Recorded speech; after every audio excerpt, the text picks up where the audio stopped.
it was so packed.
Oh, and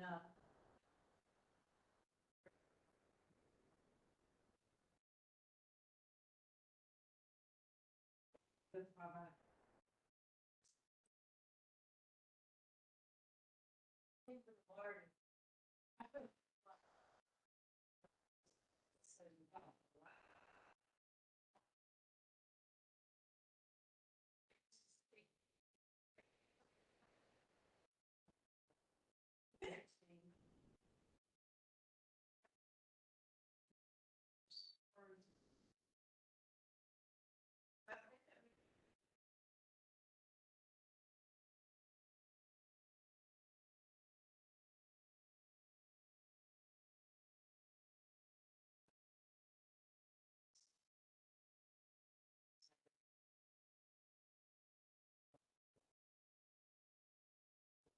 No.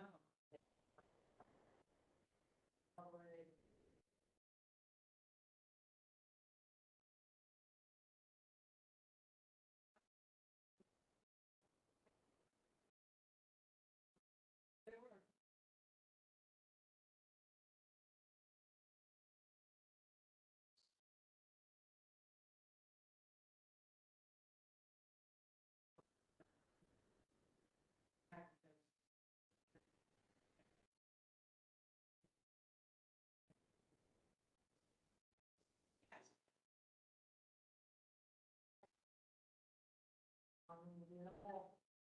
So here's the trouble, sweetest, sweet. Sure. She needs some. So.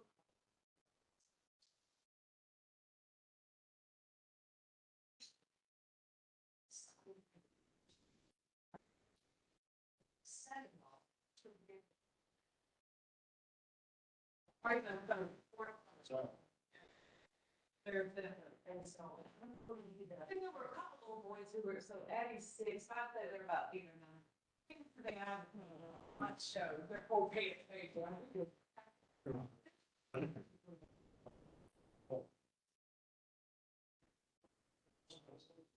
good. See the what's on. Keep it travel. No. From our students. As for.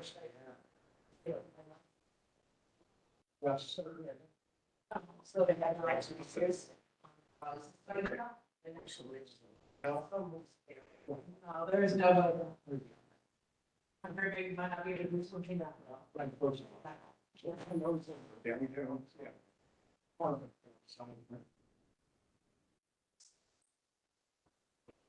You haven't seen it at all.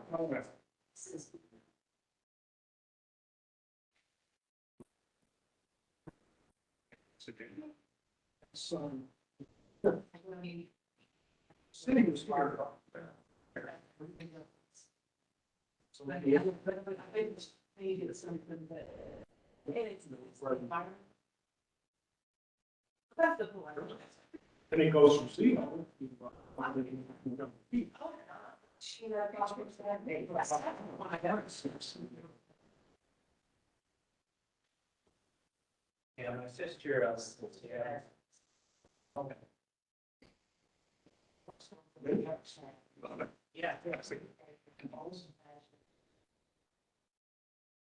See. That would work.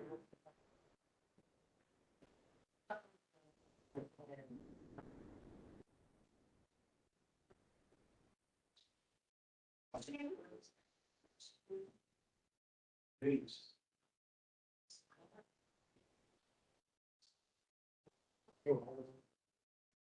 Starting out.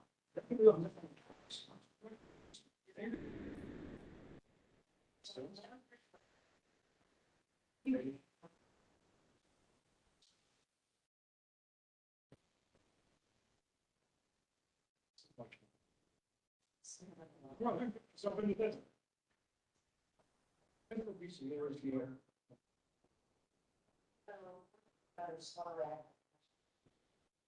Focus. Then come back and say, could you make this? Last week's. Yeah, but I haven't. Yeah, well, I should know why.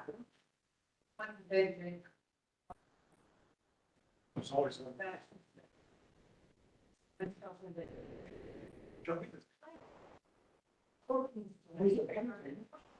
Just don't mind it.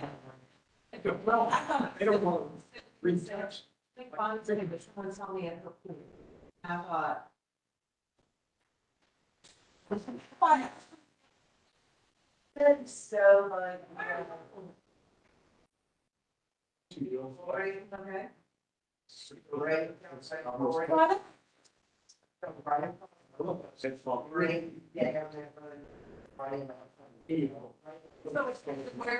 the holiday. Yeah. You know, I mean, we were at, Well, it's towards there, or, okay, but that's a different. What?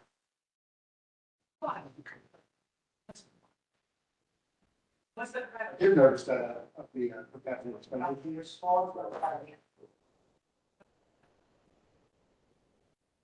Or loads. That's big. That's quite. I'm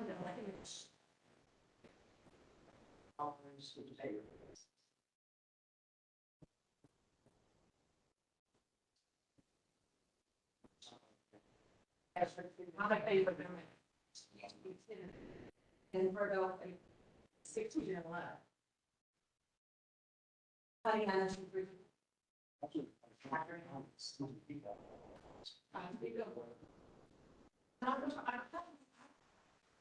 Well, dead. More than we did. Oh, my goodness. It's pretty. I'm so bad at it. I'm so. how much of that?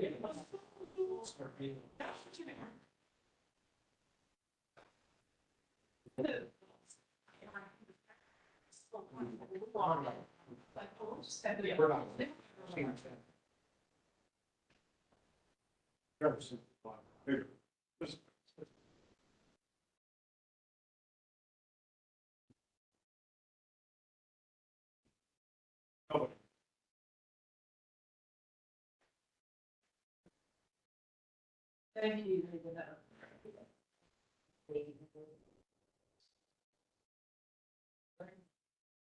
I don't know about that.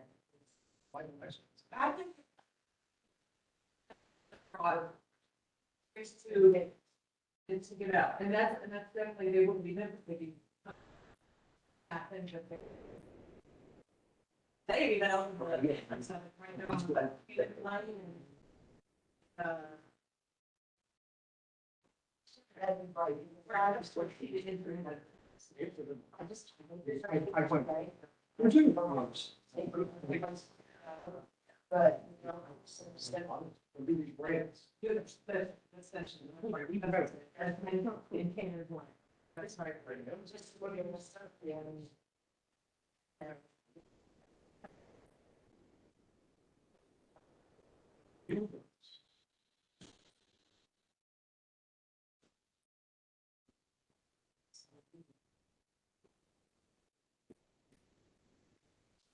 Don't get mad. Just.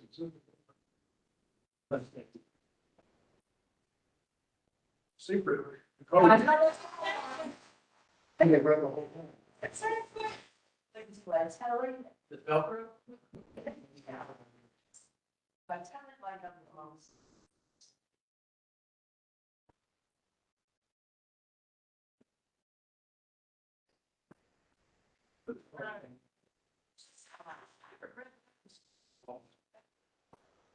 They probably did buy my wife's thing.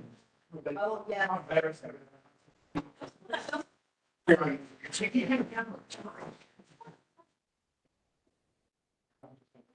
Four on.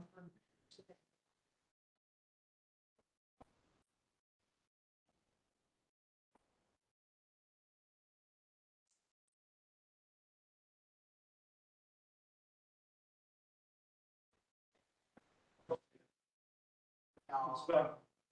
Comes down to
so. Yeah. Far now. That's something good.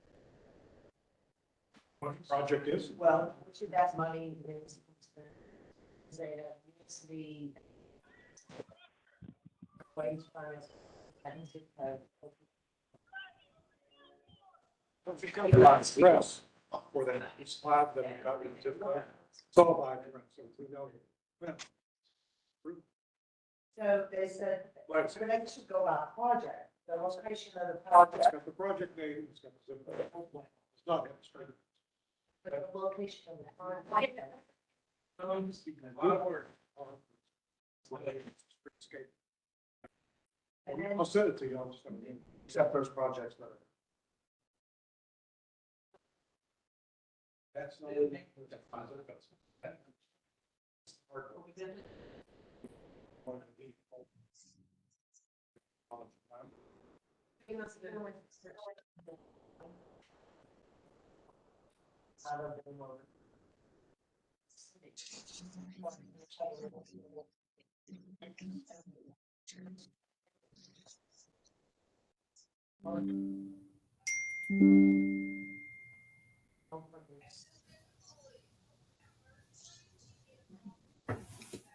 I know. Eli Library, yeah.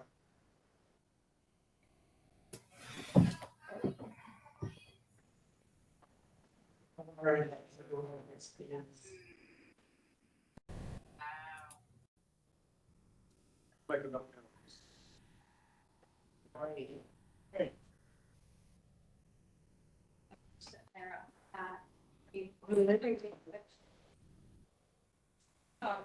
I mean, I know your name. There's nothing on this side, Mary Jo. Nothing on this. There you go.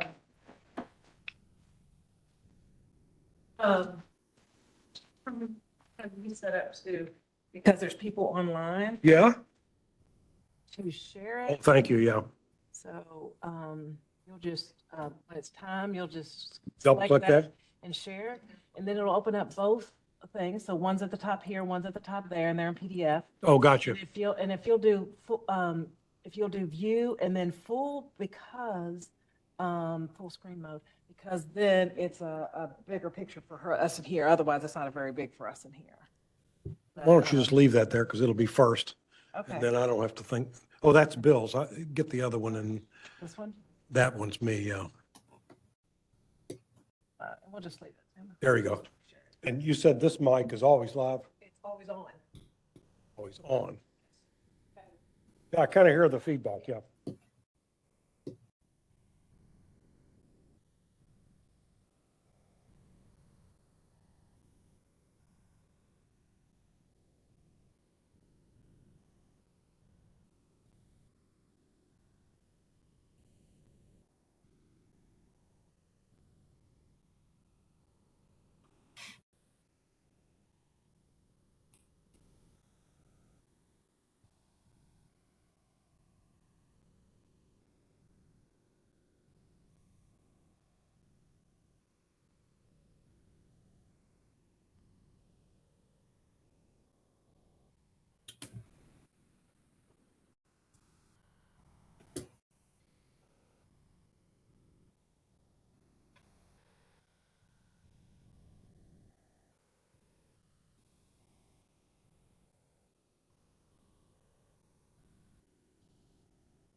So I think we've got enough numbers here and online to begin the meeting. So do you want to call the roll, please? Representative Jason Nemus.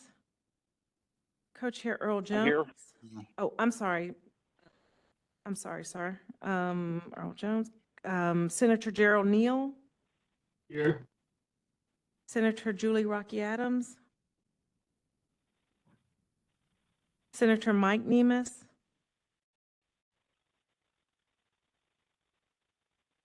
There. I see him there. Representative Ken Fleming. Here. Representative Pamela Stevenson. Here. Councilmember Piagentini. Councilmember Arthur. Present. Councilmember Fowler. Marianne Butler. Here. Shelby Williams Somerville. Here. Scott Schoenberg. Present. Mayor Bonnie Jung. Chief Sean Dreisbach. Here. Mr. Vice Chair or Co-Chair, you have a quorum. Great. Well, thank you. So let's begin the meeting. I think you all will recall that our last meeting, Mr. Combs indicated that he had some additional research to do on the question of, I think, expenditures.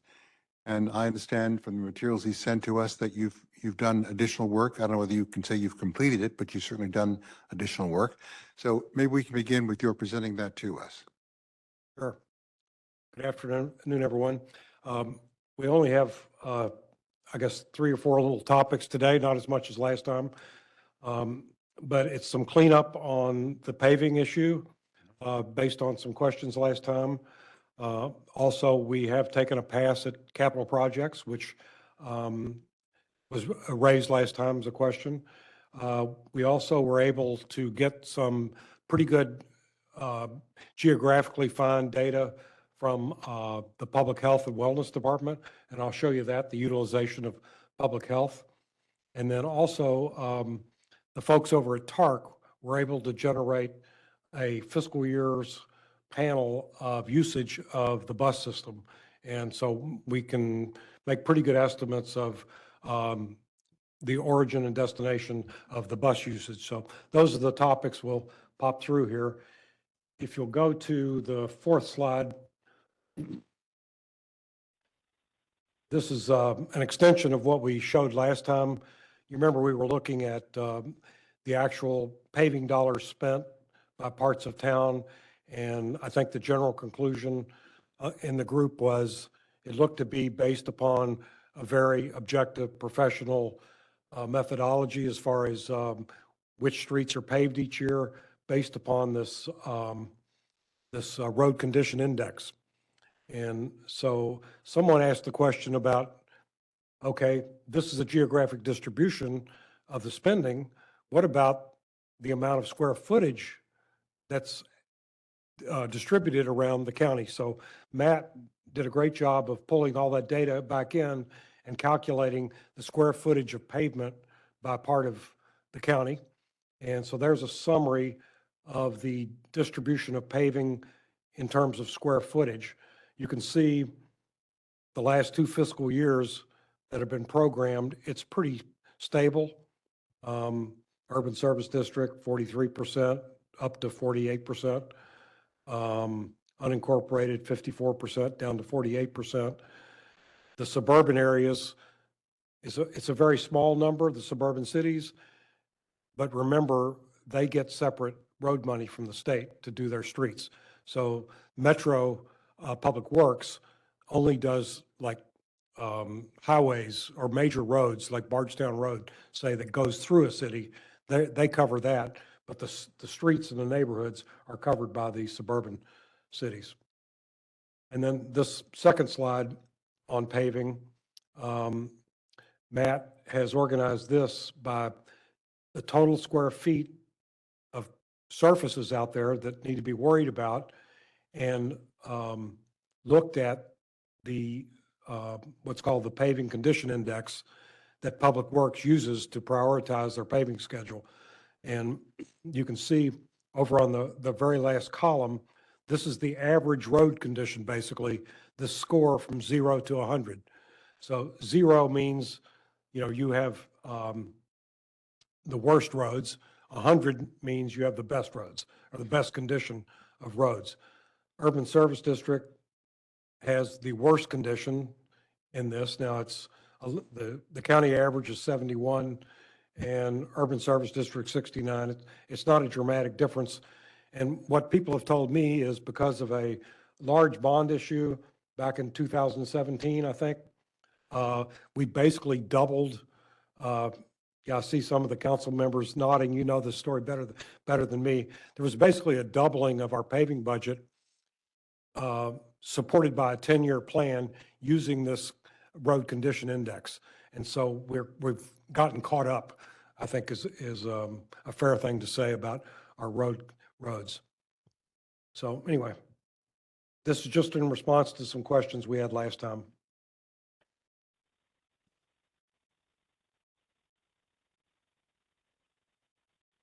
Sorry. Does Public Works have a number that is determined to indicate what is good?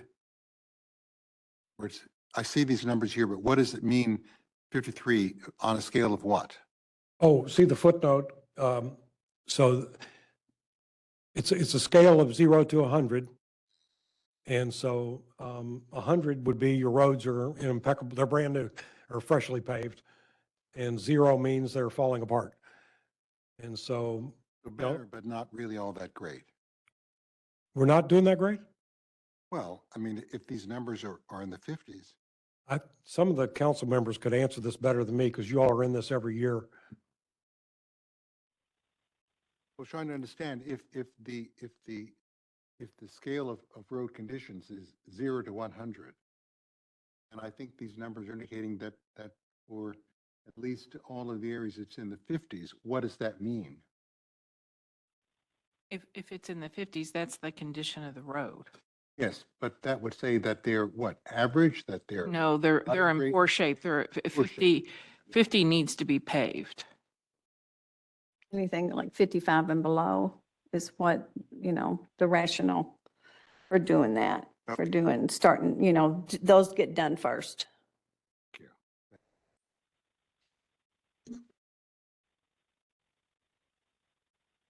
Okay, so Public Health, Connie Mendel there sent us very rich data on their clients and the usage across their clinics inside the county. And again, Matt, our GIS whiz, organized all that into these three geographies we're interested in. And if you just look at the bottom right-hand corner, there's kind of the punchline across all of those services, 37% to residents of the urban service district, 10% suburban cities, and 42% unincorporated areas, with another 10.5% to people that are not residents of the county. So it's not exactly, but compared to some other things we've looked at, I would say it's roughly proportional to the population in these areas. So it was not I don't think there's anything worth getting too excited about. It looks like it's a pretty well-distributed set of services. And then this next chart just shows you the general fund support. You can go back for a moment to the Yep. chart, just the first one on wellness that you mentioned. Who pays for the non-residents? Where do the funds come to support that? Well, we do. So that It comes out of our budget, and there are certain, now, just to what extent they can charge insurance companies, Medicaid, I don't know. I don't know. But there's no support from the state, for example, for that. I don't know. Does anybody know the answer to that? Thank you. I was assuming that this is just paid for out of our general fund, and if somebody needs a service and they walk into a clinic, they get served. And if you're from Bullitt County, Shelby County, Southern Indiana, you get served. That's my assumption, but I'm not positive. You can see, if you want to look at the employment history, you can see the spike up there for COVID, and through this last fiscal year, it's at a pretty high level compared to what it was, 5 or 6 years ago. And then on the left, you'll see the general fund support. So there are a lot of federal grants, 7.6 million. And by the way, this did clear up the issue of how the corrections department provides medical care. It turns out that the city funnels the money. It's, $8.4 million through public health to then provide the medical services for corrections. So that was a mystery until we got this data and they showed us their annual report and explained it. Okay. If you're ready, I'll go to TARC. So one of the members of the team is a moonlighter, Chris Butts, who actually works for TARC, and he's their GIS specialist, and also he's a student of Matt's, and he's really good. And he went back for the last fiscal year 22, and looked at boardings and alightments. Is that the correct term? Alightings, people getting on the bus, people getting off the bus by stop, and organized the data according to these three jurisdictions of interest. And you can see it's pretty dramatic that the urban service district accounts for 77% of the bus usage. Suburban cities, 9%, unincorporated 14.5%. This is only for county, county. This is only county. They also have service into Southern Indiana that's omitted from this. You can see at the top, I've just reminded you all of the way TARC is funded. Obviously, it gets a tremendous amount of federal money, but it is funded by local occupational taxes. And it's over $70 million generated by the occupational tax on wages and the net profits tax on businesses.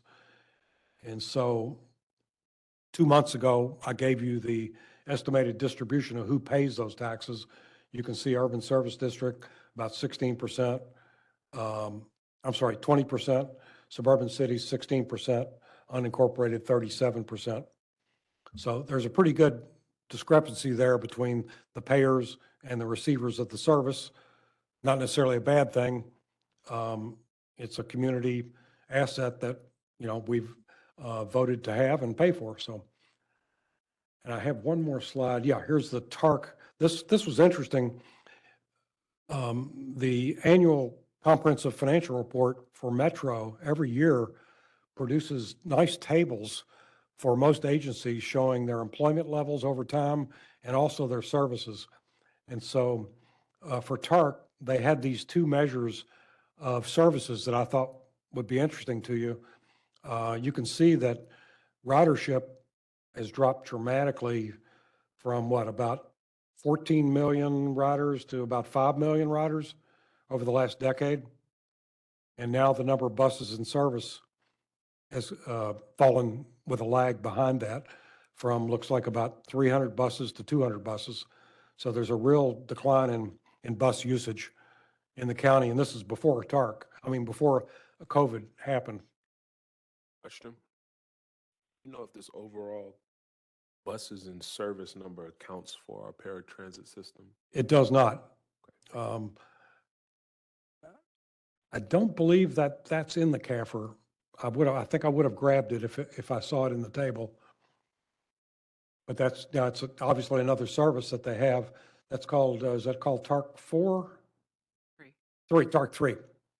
So they'll bring a van to your house and pick you up to take you to a doctor or a hospital or something if you're disabled and you qualify. What I understand, TARC 3 is only within the urban service district, right? Oh, I don't think so. I've seen them in my neighborhood and I live outside. You all know? Council person told me that, and that's, I wanted to clarify that. I think So it's a they're countywide used service. countywide. Okay, okay, thank you. Countywide. Okay, It's a federally funded program. okay. Paul, could you, can you give a little more insight on the decline in the ridership from 2011? Obviously, 2020, 2021, we know that's the pandemic contribution there, but any speculation on why decline, population shifting, people just not don't want to be mobile, or? I can tell you from maybe 20 years ago when I used to go to a couple of their meetings and got to know Barry Barker and the board and started looking at some of the data, ridership was almost inversely proportional to gas prices. So when gas prices go to $5, people tend to ride the bus more than they would otherwise. When gas prices go to $2.20, $2.50, people drive. That's part of it. So over that era there, gas prices were falling. During 2011. part of that cliff. So I'm trying to remember the gas prices were, I have to try to remember a couple of years ago, back to 2011 to 2015. I thought they were on probably the $1.50, $2 side. Two something. Yeah, but I'm not claiming that's the cause of it. You asked me for my speculation. That's the first thing that came to my mind. It could be population shift. Do we have data on car ownership during this time frame? That's good. I do have data. I haven't looked at it. The American Community Survey shows that, and it shows it by census tract. So we could look at that if y'all think this is worth digging into. Well, I guess my question is, I'm not sure that I understand the significance of these data, right? So, you know, I would have expected, but then again, you know, I'm just, you know, somebody who lives here, that the use of TARC would have been heavier in the urban services district. In the what? In the urban services Yeah, district. yeah, well, it is. And indeed it is. And that it would have been less every place else. So these data don't surprise me, but I'm not sure that I should draw any conclusion about that and any relationship between that fact and where the revenue comes from. I mean, it's like saying, you know, what does that mean? Well, I mean, TARC is either, I guess we should ask the question, is TARC a community asset that's basically an economic something to drive economic vitality in the community, as well as maybe promoting health in the sense of people being able to get out and not be isolated, plus getting to medical treatment? Or is it a pay-for-use services? Mr. Chairman, this is Jason. May I Yes, ask a please. question? Yeah.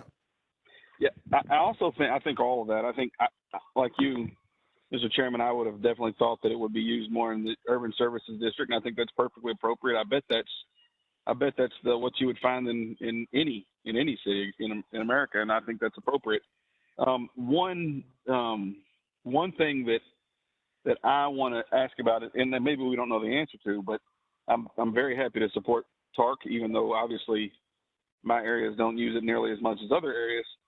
But I wonder how much of the usage, clearly this is not the majority of it, but I wonder how much of the usage or the non-usage in the suburban areas is because it's not very useful for us. For example, there's not a way to get from Middletown to J-Town.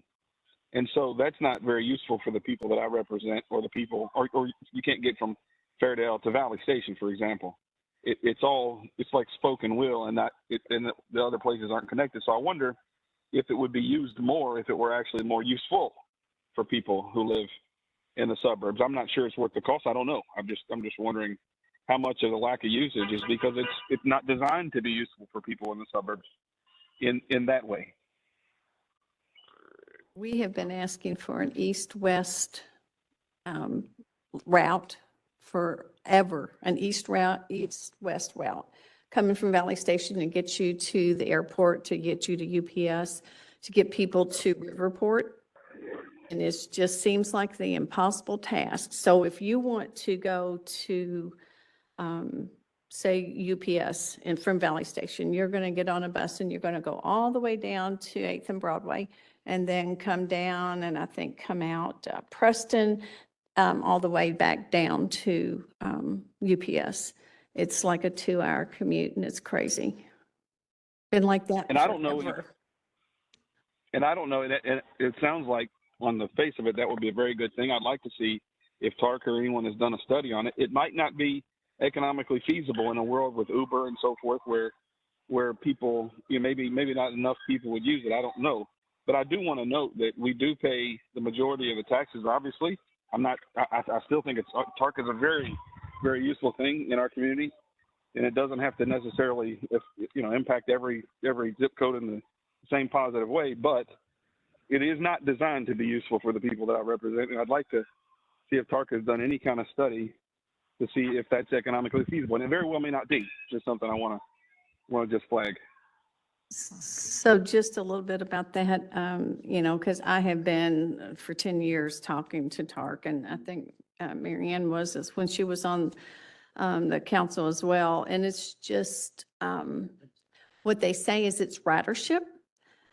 But if you can't get to the bus stop because there's no sidewalks, it's kind of hard to get ridership.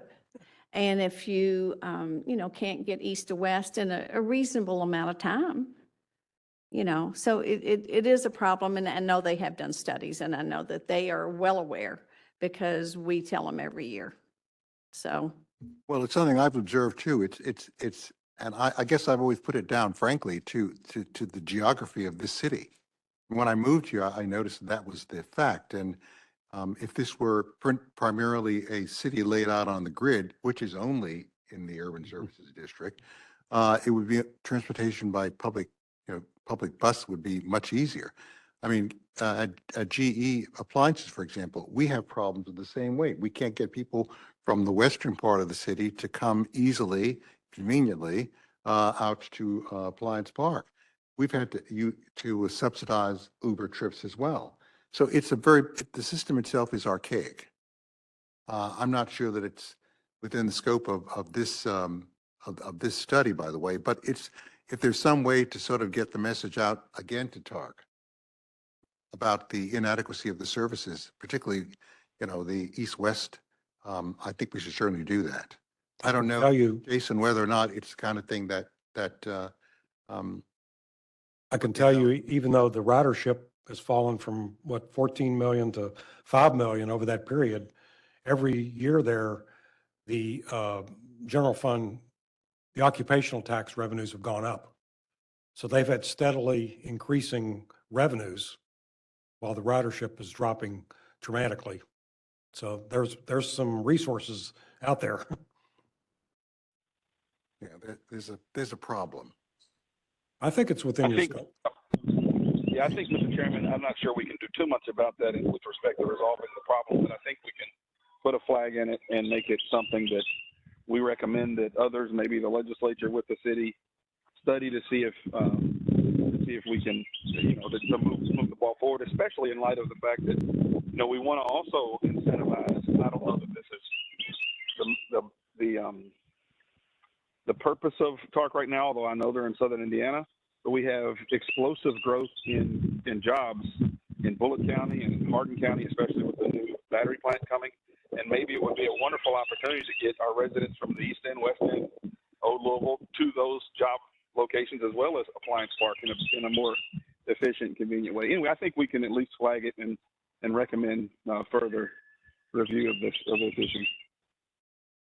And can I add to that, that I have been asking for a study to use the rail lines, the P&L rail lines in particular along Dixie Highway to get to E-Town. I mean, it would be a great opportunity. And I have been saying this, we were involved with National League of Cities.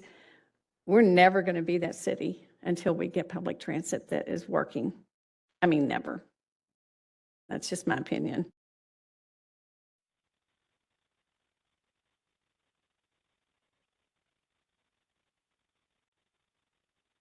Right, I'll go to the next one if you're ready.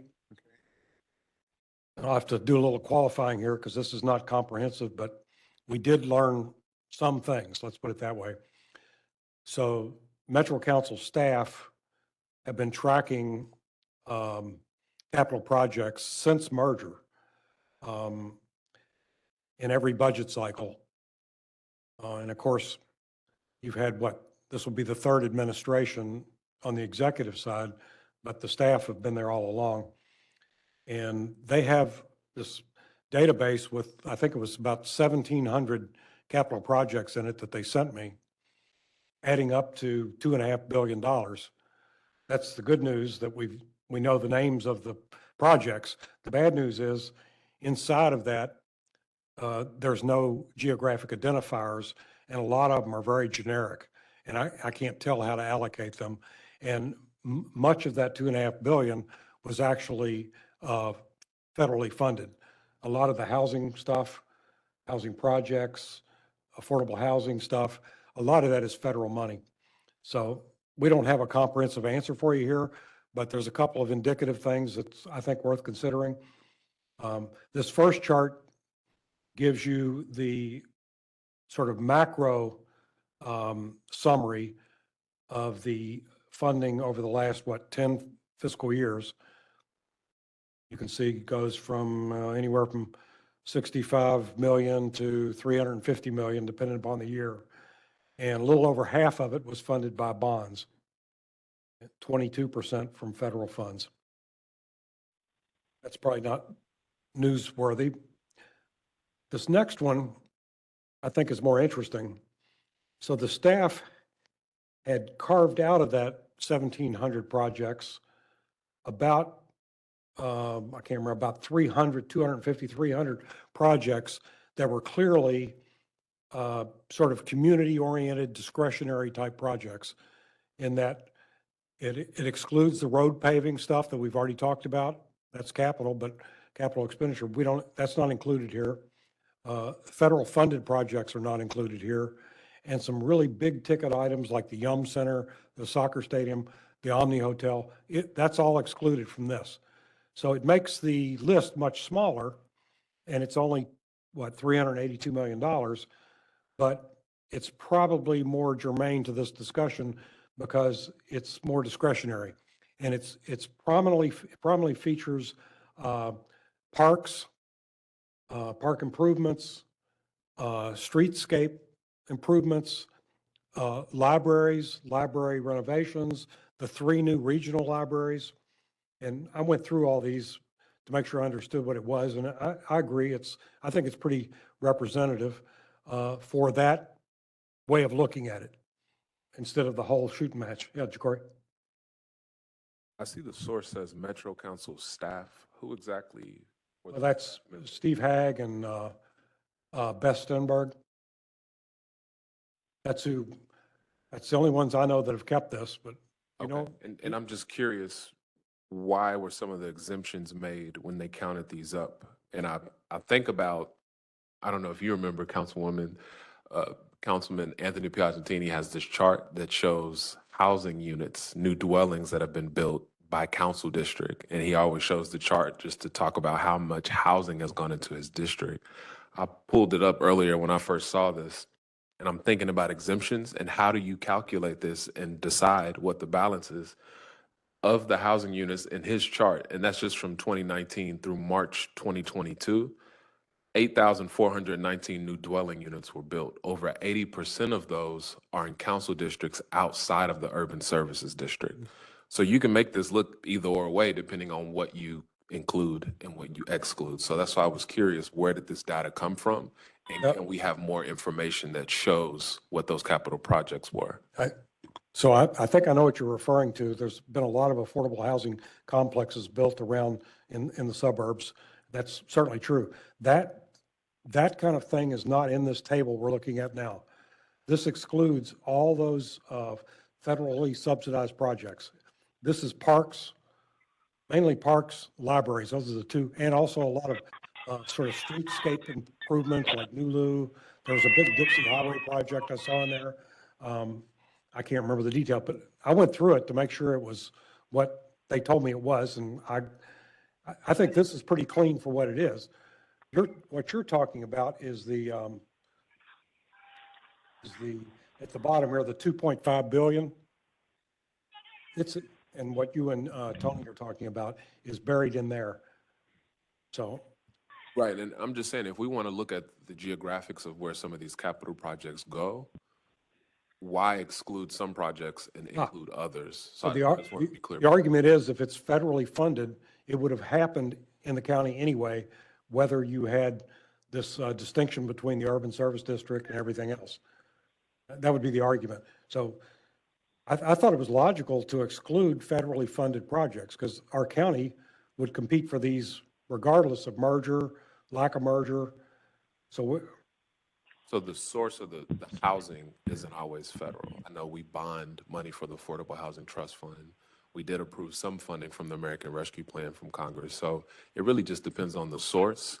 Yeah. So I'm just curious, if we're going to talk about the expenditures based on geography, let's be fair which projects that we pick. We can't just pick the ones that make it seem like they went to zip codes 40202 and 40203, when in reality, if we start to add in other capital expenditures, the balance looks totally different.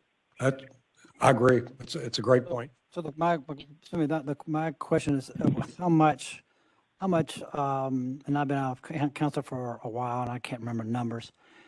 How much money does the city put forth in terms of bonding or just outlay in terms of dollars to go for affordable housing? This year's budget is proposed 15 million, and I believe it's all bonded. In years past, we've had about 10 million each fiscal year. The federal money, American Rescue Plan money, it's about 100 million that we got, but it really just depends on the year. Right, I'm not putting words out there, even though that's significant money and sounds like it's a very good worthy cause. The shift in terms of percentage will change, but not that significant. And I'm not trying to throw cold water on what it is, but I'm just trying to wrap my head around the numbers in terms of percentage, because yeah, I mean, when I looked at that number, like, boy, you know, it's 56, 57% in two districts, or two zip codes, which is significant. And if you take that 15, this capital budget you were mentioning, and past $10 million, that will still have an impact, but not as much as it might move significantly. One thing to keep in mind there, Ken, is in this table you're looking at, you see the total is 382 million. because it's restricted mainly to the, as I described it. But the actual total since merger is 2.5 billion. So it's, and that's Corey's point. If we really want to know how it's all been distributed, we're going to have to go back to well over 1,000 of these capital projects and try to allocate it, A, geographically, and B, by funding source to tell the whole story. I talked to staff about this last week, and they said, if it's important, we'll do it. I think it's going to be an archaeological expedition to go back for 20 years and to parse out funding sources and geography for all of these. But if it's really important, we'll do it, or we'll do it the best we can. There's some of them in there that are like, they're generic. It'll say maintenance of public assets or something, deferred maintenance, $12 million. Well, you know, that's across the whole system. I don't know that we'll ever be able to do those. But the housing stuff, I think we could do a lot there. And certainly the matching money or the general fund money that goes into bonding and for the affordable housing, sure, we could, and we know where the units are. And I guess I want to stay focused on, in terms of individuals that pay taxes, regardless of where you live. That's what we need to track. And I understand what your rationale in terms of looking at the federal, excluding the federal funded projects. You know, I'm trying to wrestle with fire and EMS. YUM is obviously a combination of state and local. Omni, you know, all those, there's a combination. It gets really muddy in terms of that. But I understand your logic in going through that. But I just want to stay focused on taking the tax dollars that people pay and see where that goes. If it goes to a capital project, then, you know, for housing projects, then we need to find that out. And the question, so when it comes to new roads, you have regular paving. I think you had, street improvements. What about, there's nothing here about new roads, new county roads being made. Obviously, if it's a state road, then the state would participate in that process and doing that. So is that in here anywhere? There were some street road projects in there. There, like a couple of them were ramps on the interstate. I can't remember where. Ramps on the interstate, not to interrupt you, that should be a state-funded project. Well, So because I've gone through that process. Any ramps that goes up interstate, that's state. It should be state. should be state. Well, there were a couple in here that I was told maybe it was a contribution to enhance something. I don't know. Maybe it was street like, I don't know. Okay. But it was called a ramp project in this list of a few hundred projects. Mr. Coons, this is Jason. For a moment and I'm ask sorry. the question. What are we looking for here? I mean, what's the objective here? Well, you know, if we go at a high level, this commission is looking at where we are 20 years later after merger. There were obviously some issues that forced that conversation of people feeling like they were not getting services that they thought they paid for, or vice versa. So that led to who's paying for things and who's getting the services.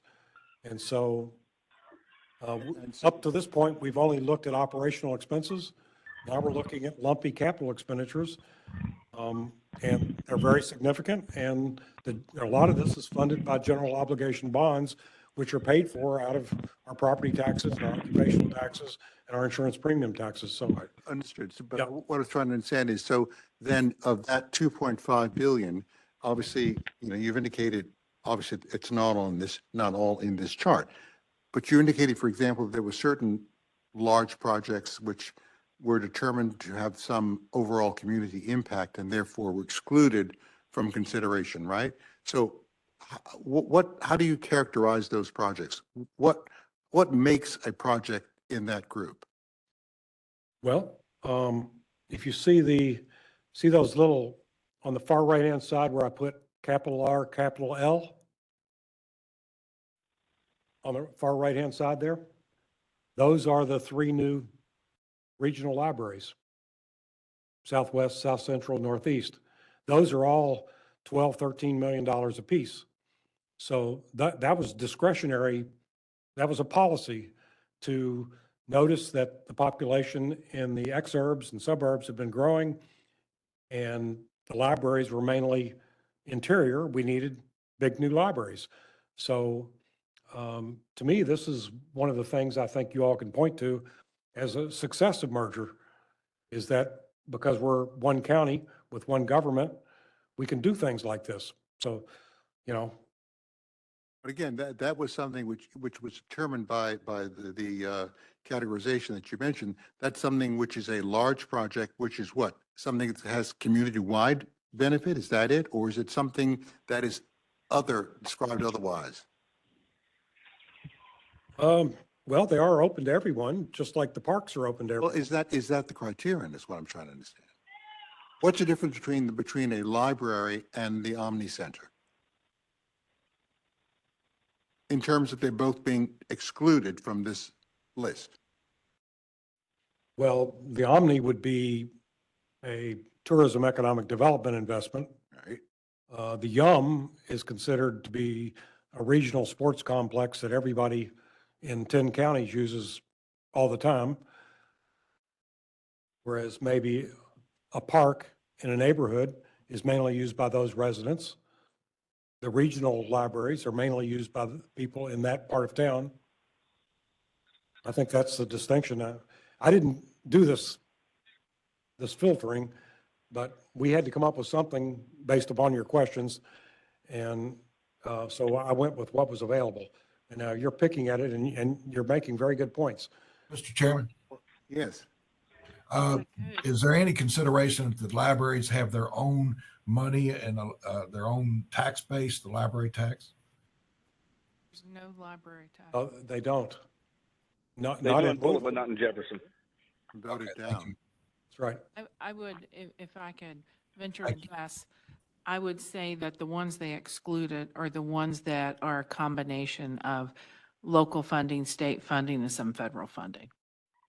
Western libraries are all local funded. Okay, can you, Thank you. I think that's you agree fair. with Their that? Omni is a combination of everybody and same with Yum Center. And it's not just Metro Park is part of that deal too, because they built the parking garages that therefore help pay for themselves. And there was tax increment finance district Correct? for So Yum that's the state in there. and Omni, I think also. Yes.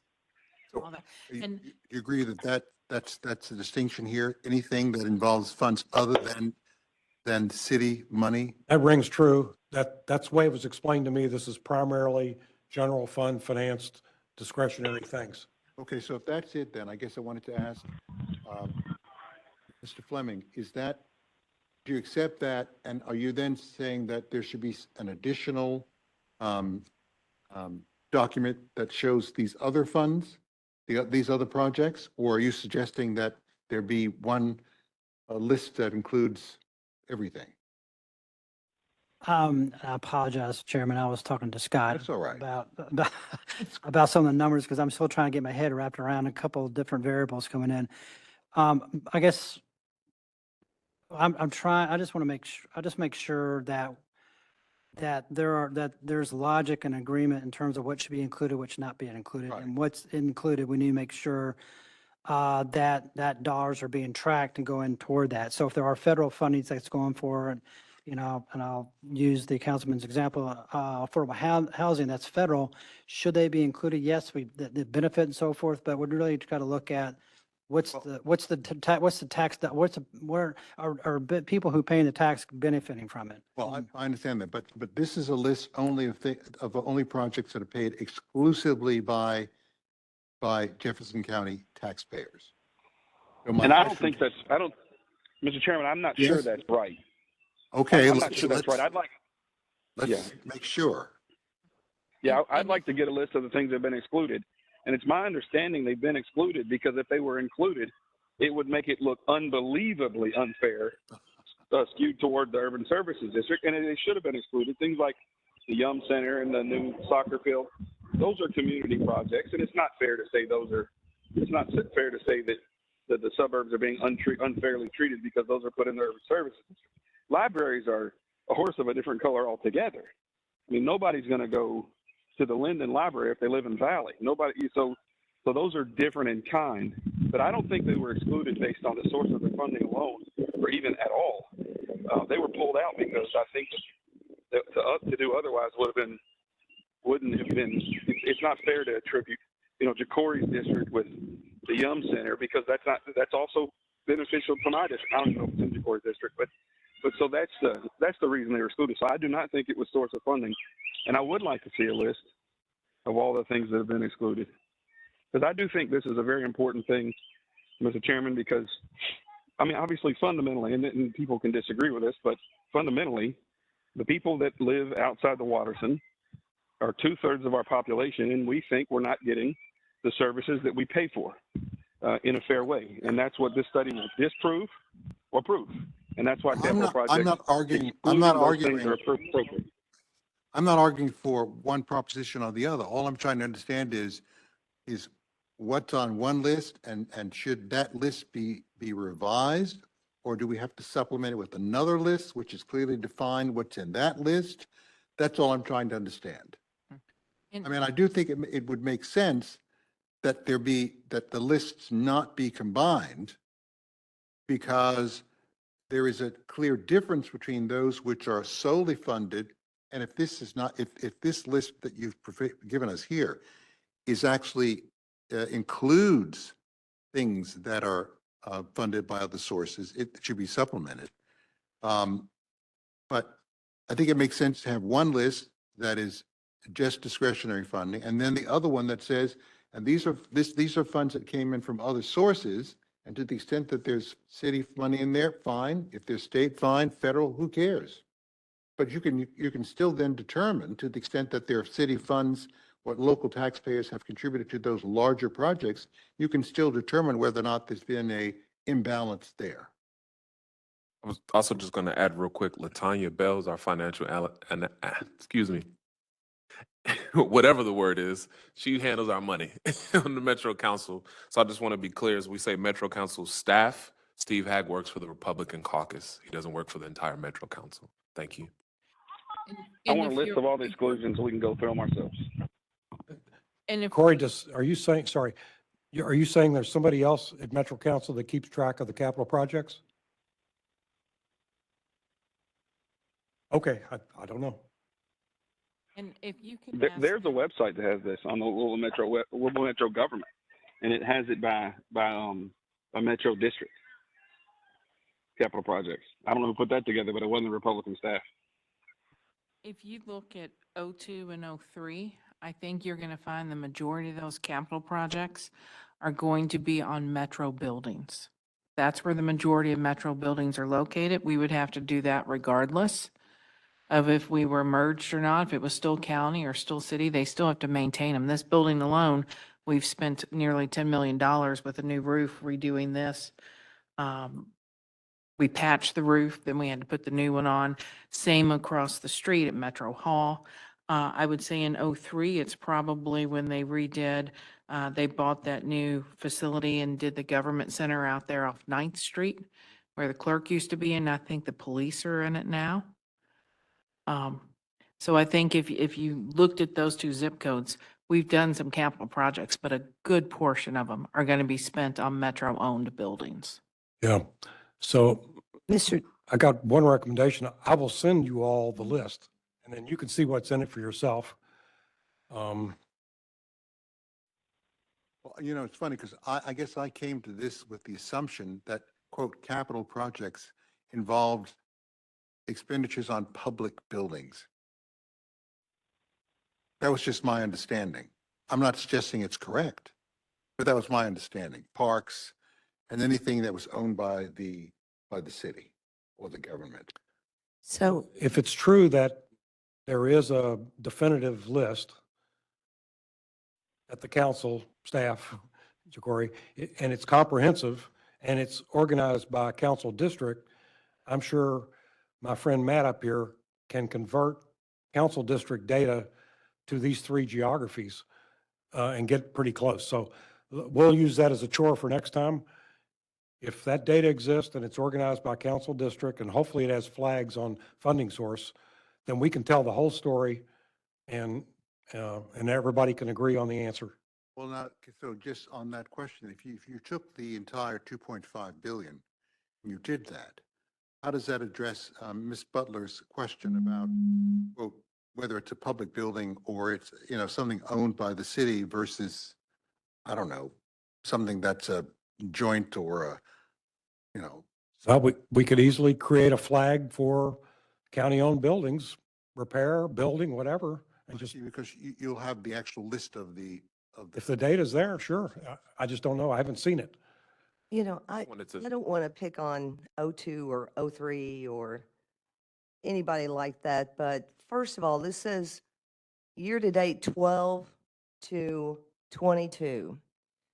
So this is 10 years worth of data, whether it's a whole lot in one place or a whole lot in another. But I really can't comprehend how in 10 years that absolutely no capital project money has spent in the 25, 41, 67, 40299. And I look at 40243 where my city is. And in 10 years, only $775,000 worth of money now surely to goodness, if this is Metro and we're all in this together as a merger, there just had to have been in 10 years, some project in the 40041 or 67 that should have had some money put to But- it. So my question, I guess, is who picked the projects? How were they picked? Why were they picked?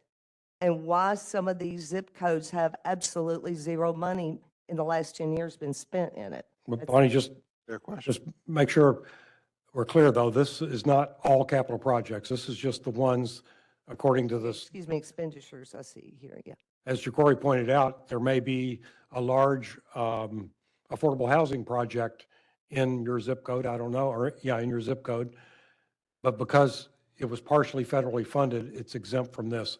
So we're only talking here about 382 million out of 2.5 billion. So it's only, 1/7 of the total capital expenditure. So I think let's all just withhold our judgment until we can get richer data. Sure. And I'll add, I think the commission clearly wants to see where these projects are going, where the funding from them comes from. Some of the sources are there. The rest of it, I think we'll have to find, like capital infrastructure funds that Metro Council members approve of. We definitely have those, especially through LaTanya Bell at the Metro Council. But some of this, it'll just be a matter of really digging and figuring it out with the mayor's office. Good luck. Thank you. Okay. So again, do the commissioners have other recommendations or suggestions in terms of who Dr. Combs and his team should talk with? You mentioned Ms. Bell. Is there anybody else that would have information you all think is relevant? I would suggest someone with public facilities. Mark Zoller is one of them. Laura Grabowski is another. They can let you know how much was spent on the different buildings. And if I may, I don't know how close you are to finalizing your data stuff, but I would love if this group could invite some people from the mayor's office and/or their directors to come, because if they were here, they may be able to answer some of the questions that we have that you just don't know all the background with, and they may be able to answer it pretty quickly. Yeah, well, I actually, that's a great idea.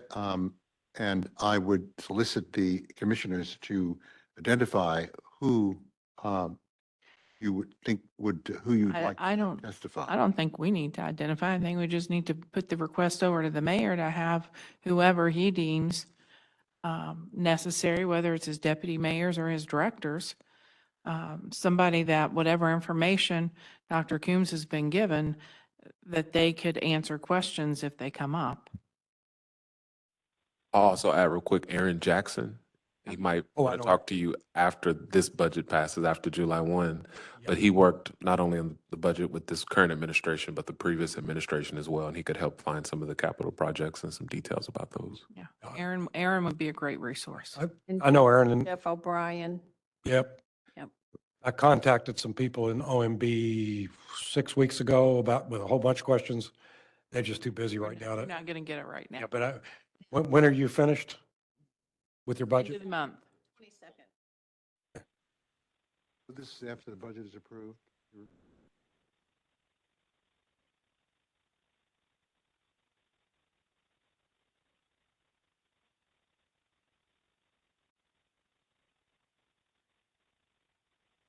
Any more on this that the commissioners want to address? Okay.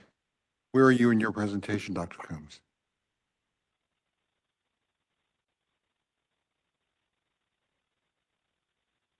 Bill?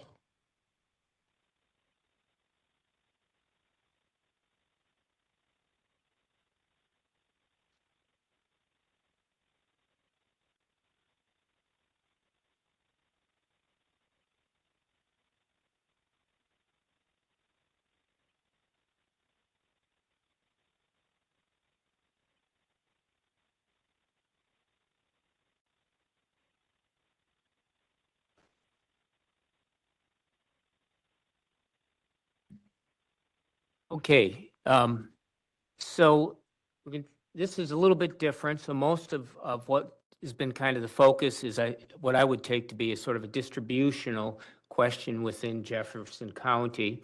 So what we wanted to do here is give a perspective and think about two things really. One is trends in spending, and the other is a comparison to what we think are some natural comparison cities and counties. And so that's what we've done today. What I have to talk about today. So just a little bit more detail.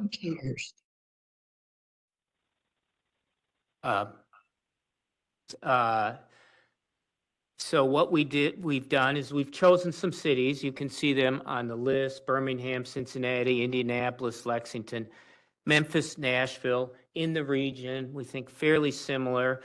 We can argue about some of them, how similar. Lexington, I will say, we put in smaller, obviously, but what we thought is a good comparison in the sense within the same state, and to the extent that state policy might influence things. We wanted to do that. The data comes from the Census of Governments. Census Bureau, it's every 5 years. And so what we do is we have a 92 to 2017. So unfortunately, while the census was done in 2022, they don't get that data to us very quickly. So we have up through 2017, and I think that's probably relevant for some of the things. And so what we're going to do here is look at these trends in expenditures. Current expenditures, I think maybe it speaks a little bit to kind of some of the discussion here. You know, we did look at capital expenditures, and they're lumpy, and they show up as lumpy kind of in the Census of Government. So it's difficult to see trends and make comparisons. All right, we certainly have that data, but we decided to focus on current expenditures. And you can see the expenditures that we have below. Again, we thought these were kind of particular interest. Corrections, given the discussions we've had, fire protection, libraries, parks and recreation, police. Then we aggregate those 5 categories. Some other smaller categories, and some of these well, in particular, Lexington had some problems in 1997 with its bookkeeping. You will see that in the slides. Some of the other categories, I think it's very difficult to have a nice assignment made, and so we had some variability. And the other thing I'd say is we are going to be looking to sort of standardize things at per capita spending, how much spending per person. And that's something that we think is going to be particularly important, and we'll come to that at the end when we think about this. So I'm going to show these. These are kind of messy. I think it's probably something you want to look at. There'll be a lot of lines because we are comparing with a number of cities here. And we'll try to highlight Louisville. So here's our first one, corrections. And you can see that with Louisville there, the dark red, Lexington blue. I couldn't match with every color. Problem is we had two Tennessee, so I couldn't use orange for Tennessee. I couldn't use red for Indiana. Just thinking about their teams now, right? But I did at least want to get Lexington and Louisville right. Okay, so you can kind of see here, this is corrections, focusing in on Louisville, you can kind of see that relatively steady. You'll notice a dip from 2002 to 2007. You're going to see this in several of the expenditure categories. We're going to talk at the end about what might be some explanation for that. It does coincide with merger, but I think there's more to it than that. All right, Louisville is on the lower end of the expenditures on this, not the lowest, but maybe on the lower half. And again, you're going to kind of see a consistent pattern there. Okay. Okay, fire protection. All right, a couple things here. All right, you'll see Lexington. All right, this can't be correct. That looks like about $5 per capita in 1997. These are 2022 dollars. We've corrected for inflation. All right, obviously bad data. All right, now you do notice in this one a real bunching of most of the other cities. And I should say, by the way, when I talk about city, we are aggregating, it's really the county, and we are aggregating all governments within the county with the exception of the school district. So that's city, that's county, that's special districts, townships if they exist, and so on. They're all aggregated together. And we're dividing among the total population of the county. So we're not getting at a distributional issue. We're not talking about who in the county, what part of the county is getting this and who's getting that. This is just averaging across everybody in the county. Okay. Now, the one thing I might mention, you'll see I have a note there about fire protection in Louisville. That this is ended in 2017. My understanding is that quite a significant expansion of suburban fire and EMS that just is not captured in this. And so that may change things if we were to look at, say, for example, 2022. Okay. Again, you can see this. Okay. Libraries, and again, across all of the county, just aggregating across. And you can see Louisville has that downward trend a bit after 2002, down at the bottom.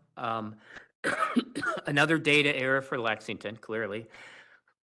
But again, this kind of gives us a little bit of perspective on the trends there. You can see even and these are current expenditures, even current expenditures are rather erratic for some of these cities, city counties. Okay. So if any questions, I'm happy to answer, but really we are kind of just taking what the Census of Governments gave us to do this part of this. Okay, Parks and Recreation. All right, again, Louisville is down at the bottom. Again, we've got a dip with a rise back from 2012 to 2017. You'll notice that Lexington maybe has somewhat of a similar pattern, but a little sharper increase there. So again, Parks and Recreation.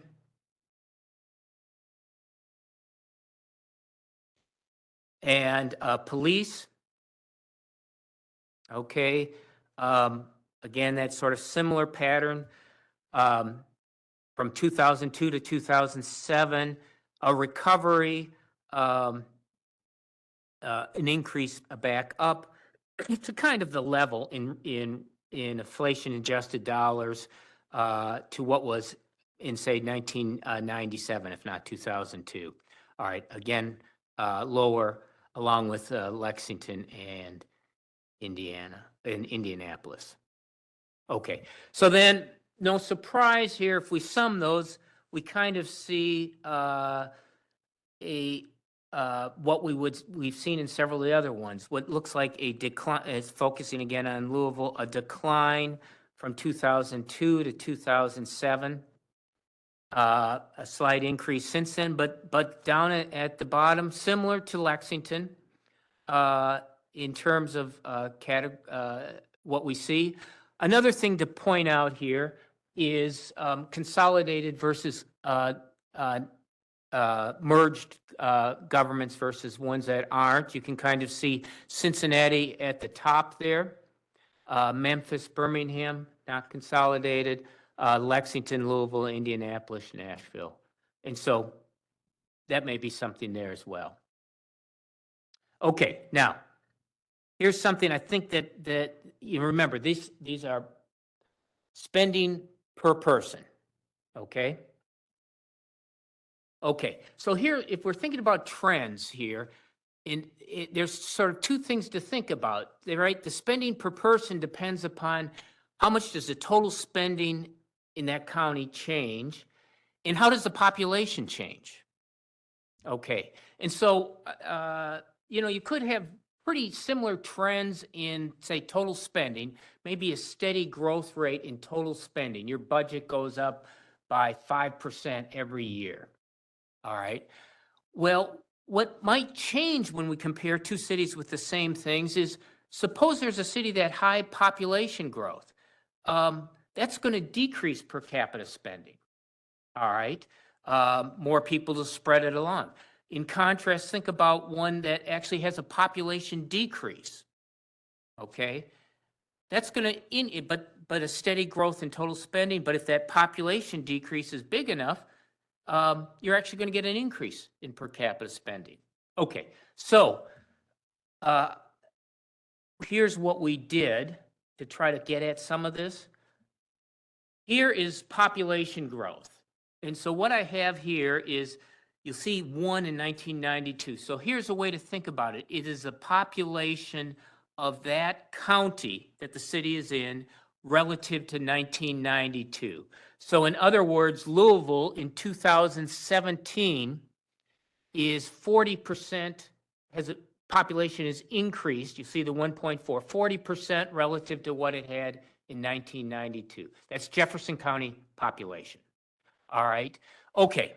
So we could go back and be more formal about this, but what I think is emerging, look at 2002 to 2007 for Louisville.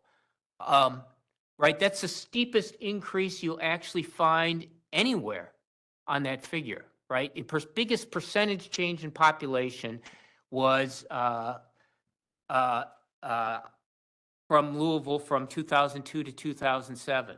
All right, so what might explain these dips that we had from 2002 to 2007 that you saw earlier? Dip there, right, in the total spending? Well, the spending per person, what that really may be about is fast population growth, okay? If you look at Cincinnati, Cincinnati was having an increase in spending per person. Hamilton County's population was decreasing, well, has been decreasing from longer than 1992. So, when we talk about, I think, thinking about increases in spending in Louisville, and we see this decreases, for example, between 2002 and 2007. I think probably a lot of that has to do with this fast increase in population, about almost probably looking at that figure, 20%, 25% increase in population between those 5 years. Okay, and that's in the county, so that's not changing what it means to be in Louisville. That's Jefferson County population. So, I think that's important if we're sort of thinking about trying to understand what we see in terms of spending per person, which is kind of a natural way to look at it. A lot of what may explain trends in different trends across these areas may be the population, their growth. And I think kind of Louisville, again, in some sense, maybe if we think about the line in the slide, the increase after 2007, slight increase, in some sense, that might be total spending catching up with the population increase that happened between 2002 and 2007. So that's all I wanted to show today. I think it might, if you have questions, I'm certainly happy to answer those now, or you want to look over this and think more. Happy to correspond later as well.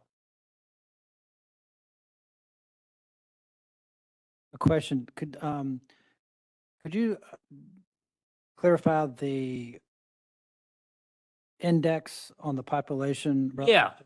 So what that index in the population is it's basically, say, for example, the population of Louisville in 2017 looks like it's about 1.35 or something like that. Let's say 1.4 to make it simpler. That is the population in 2017 divided by Louisville's population in 1992, which means it's 40% higher than it was in 1992.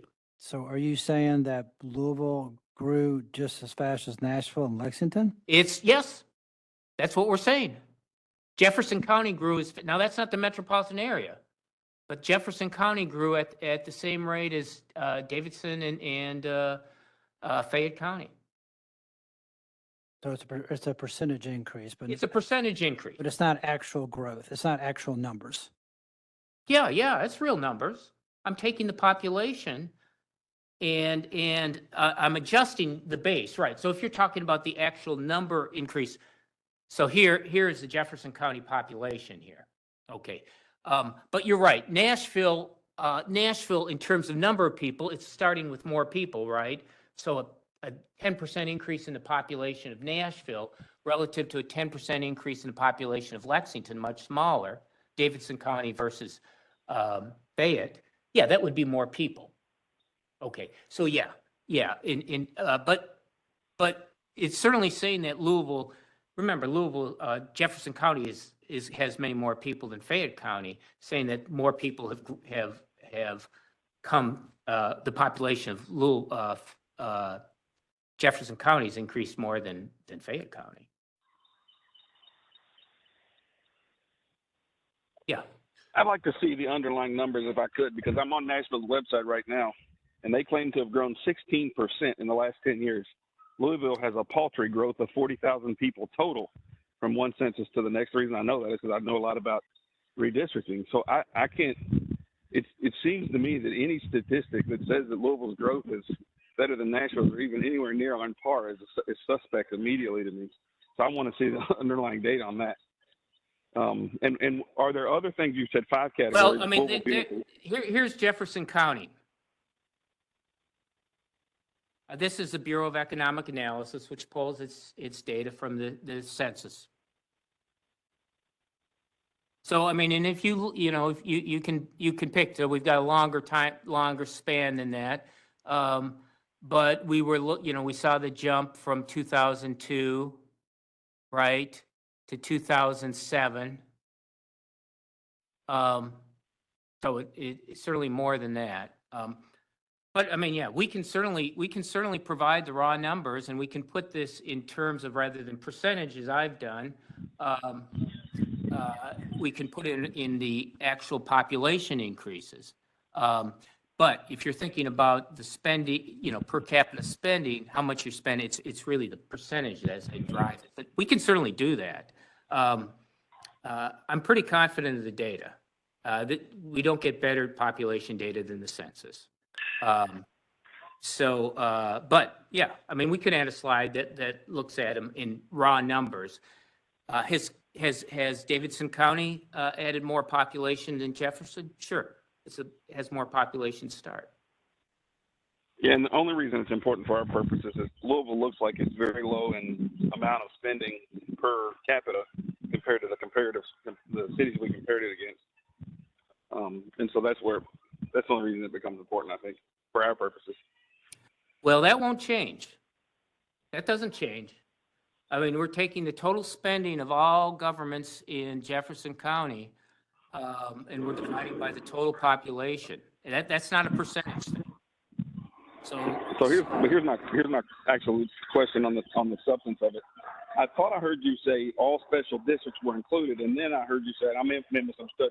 Then I heard you say that you understand that the suburban areas, not suburban cities, because they're not the ones to do it, but there's fire protection districts in the suburbs that have had significantly increased spending on fire and EMS.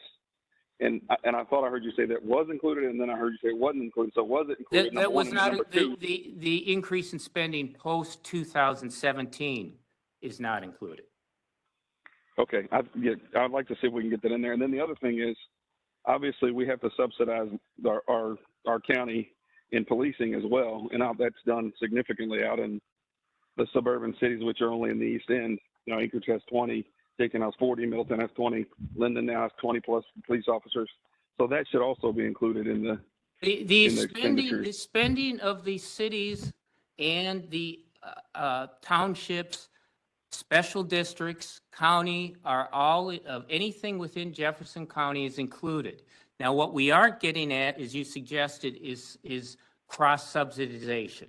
That is not what this is about. This is the total spending within the county, adding all of the cities, adding the county government, adding the special districts, dividing by the total population within the county. So, yeah, we can't address who's paying for it, who's paying and who's getting the services.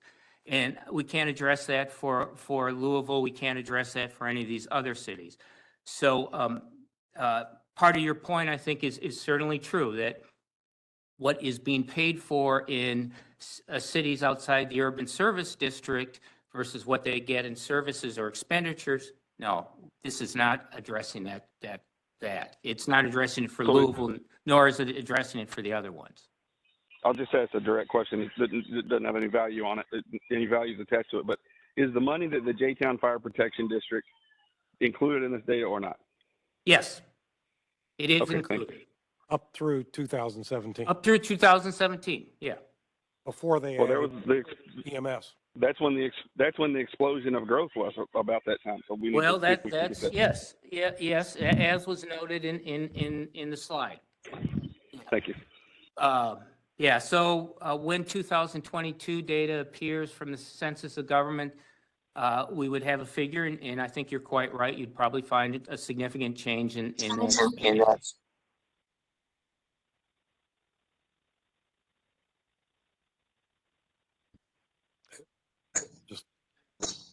I'll just add something from a fellow geek that I'd not looked at this data before this way, so I found it fascinating. And the thing that jumped out to me at a high level is that regardless of all these qualifiers, Louisville posts pretty low expenditures per capita.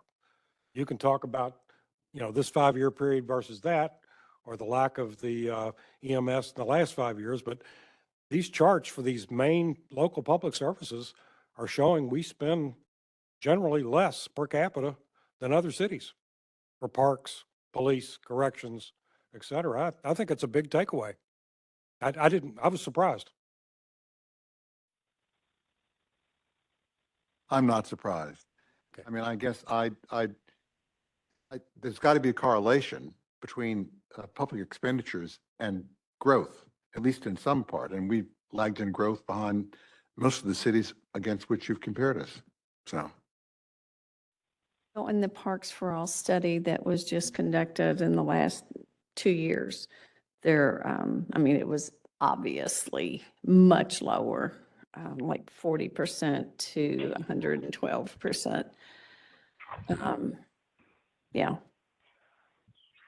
Mr. Chairman, one thing that's really interesting about your point is if our expenditures are really low, I've always heard that our taxation in Louisville is really high compared to other cities. So if our expenditures are low, maybe our taxation is low compared to these other cities. I don't know that. I've always heard it was high, but that might change fundamentally how I look at local tax policy and what I may, and maybe my colleagues may urge the legislature to allow or to do or so forth. So this could be a pretty explosive finding here that I certainly would change my way of thinking about things. So I'd like to see our tax revenues also very, very low compared to our comparator cities. Again, I'm very suspect. We can do it. Especially Same data. It would be. Again, we any can do data it. that says that we grow, okay, and you're going to have to convince me, because any data that starts from the proposition that Louisville is growing as Nashville is extremely suspect to me. When you take the, So prove it up. when you take more, just to talk to you, just point out what you said, Chairman Nevis, is that when you look at taxes, that include quite a few different types of taxes.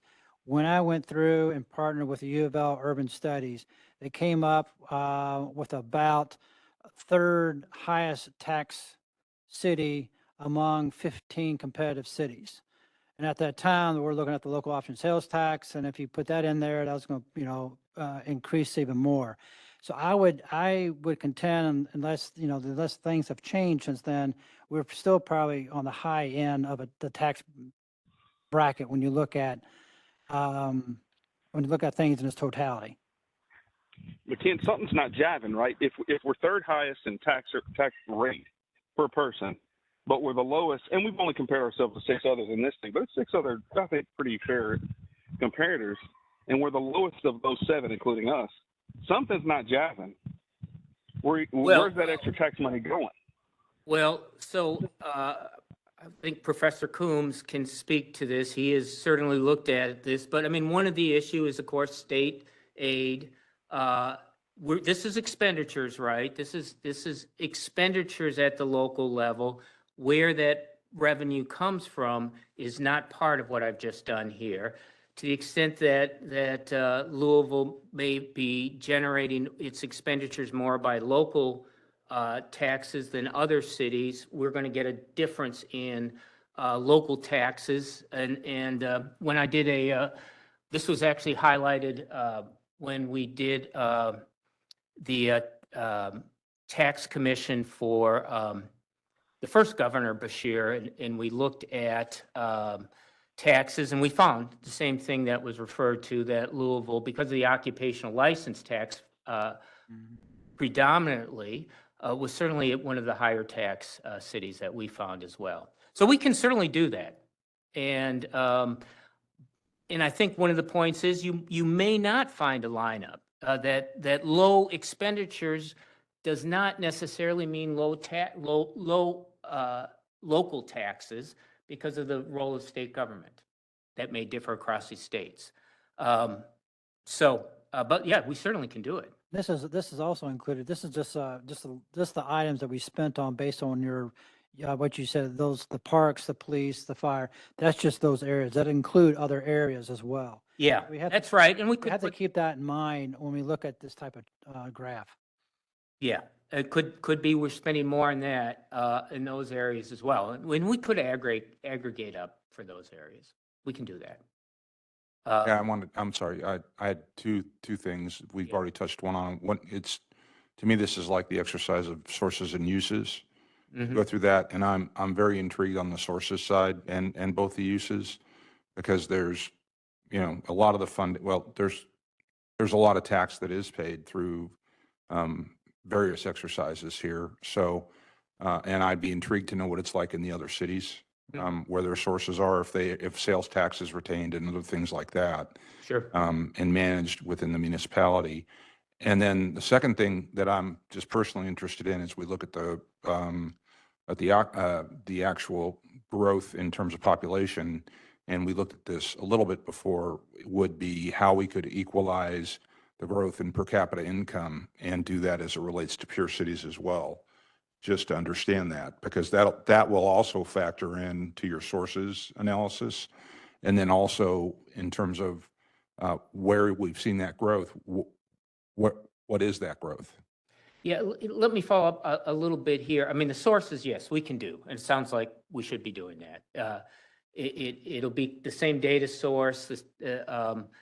Now, I think what you said is sort of interesting about the per capita income, because there are two ways to think about I think, taxes, in particular revenue sources. You can think about revenue per person or per capita, but maybe the more enlightening one, particularly given the important role of the occupational license for Louisville, is taxes per dollar, right?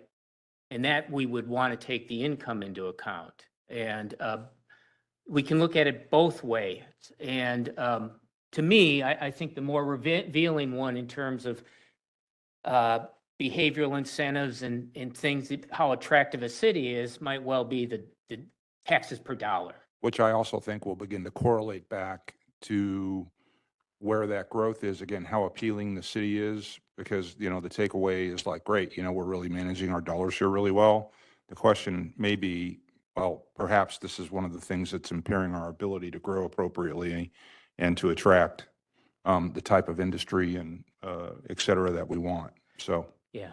If I can follow up too on one of these earlier questions that linked to that is, I think that's an interesting comparison, that what we may be thinking about when we think about high taxes, and I'm not quite sure what studies you reference is, maybe high taxes per dollar, how much of each dollar we earn goes to local taxes. We could be very high in that and low in taxes per person because we have lower average incomes. And so we can get kind of two different approaches, and you can kind of choose what you think is more meaningful, and we can certainly give you that option. Well, can I ask another question? And that is, I guess I'm trying to understand what conclusions we're to draw from this analysis, aside from what's on these charts. In other words, are we to assume then that the entire universe of expenditures is based on the taxes, et cetera, generated here in the county? No, we can't assume that. Okay, so then what is the importance or the impact, for example, of those additional expenditures? For example, Co-Chair Nemus made a point about comparing Louisville to Nashville. Nashville, as I recall, is the capital of Tennessee. And my assumption would be that some significant portion of the expenditures or the income, whatever related to the Nashville, would come from state expenditures. And I'm curious whether or not, how do you factor things like that into these analyses? I know it's not in your analysis. I meant in the whole question of the relevance of local taxes to local expenditures and growth associated with it. Okay, well, the growth, you're talking about growth in income, growth in population, things like that. Yeah. Well, there's certainly a large literature that tries to look at that and how tax policy influences growth. In terms of thinking about, as you mentioned, maybe Nashville, which has significantly higher expenditures, has higher expenditures in Louisville. Maybe part of that is because, as you sort of suggest, some of that may be coming from more state aid to Nashville because it is a capital. Could be. I mean, we can certainly look at that. We can see how much is sort of their own source revenue. Now, Well, I mean, I raised the question only to the extent, though, that we're to, let's say, make some policy decisions based on the data that we're collecting here. I just think it should be complete if indeed it's going to result in significant decisions about the future of the city, including its taxing authority, its ability to generate revenue, or in fact, its ability not to generate revenue? Well, we're certainly happy to do that. I mean, I think you're quite right. The budget has two sides to it, the expenditures and the taxes. And it may be an interesting relationship to see how much of Louisville's spending, which we have here relative to these other cities, is in some sense supported by taxes upon Louisville rather than, say, state aid, state or federal aid. I mean, we certainly can do that, and I think you're quite right. That would be a more complete picture. Would you indeed take a look at that? Yeah. Okay. Yeah. Yeah. I didn't give credit to Lucas at the beginning when I said I did this, I talked a lot. But I have a graduate student who is very good at data manipulation. I have one more question. Is there a way do the cities have to actually report to the municipalities on administrative and overhead expenses? Yeah. Because we've never had that discussion in here as Yeah. it relates to the amount of dollars, the proportion that's spent Yeah. literally on the, because with county government and other things, I would guess that that's aggregating up into your dollars. Well, it's not in these dollars. They're not in these dollars. Well, Well, the they would. administration would plead, but this is where it gets a little tricky. There are some functional categories, and if you look at one city versus another, it has a lot in sort of, I mean, there's one budget, there's one sort of finance, there's public building services. I think we have to aggregate those together to make sense of them, because frankly, I think one city reports this and another city says that this falls into this category. And so we have to do that, but we can do that. And, well, we have done it. We just didn't report it. Certainly possible.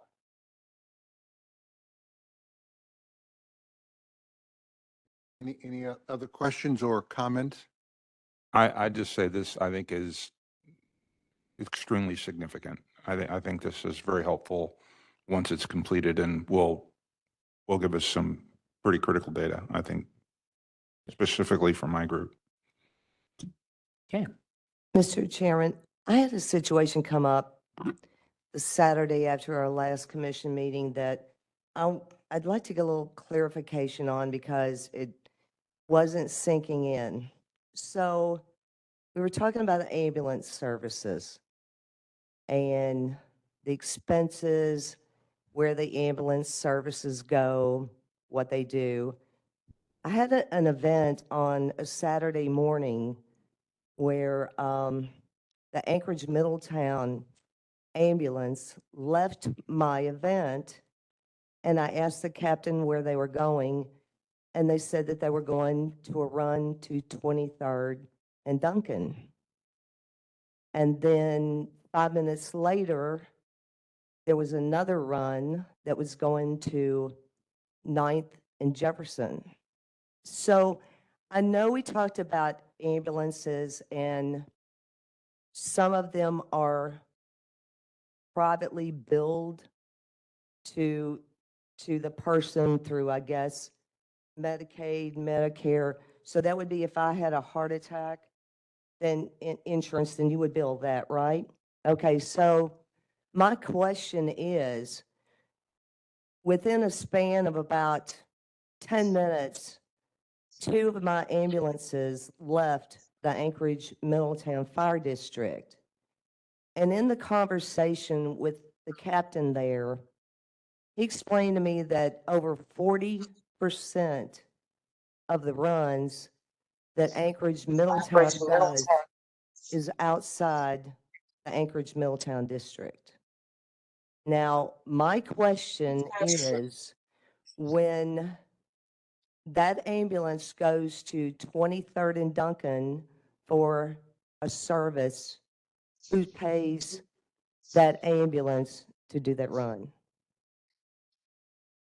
So I was told that I did, as the Anchorage Middletown person in that fire district.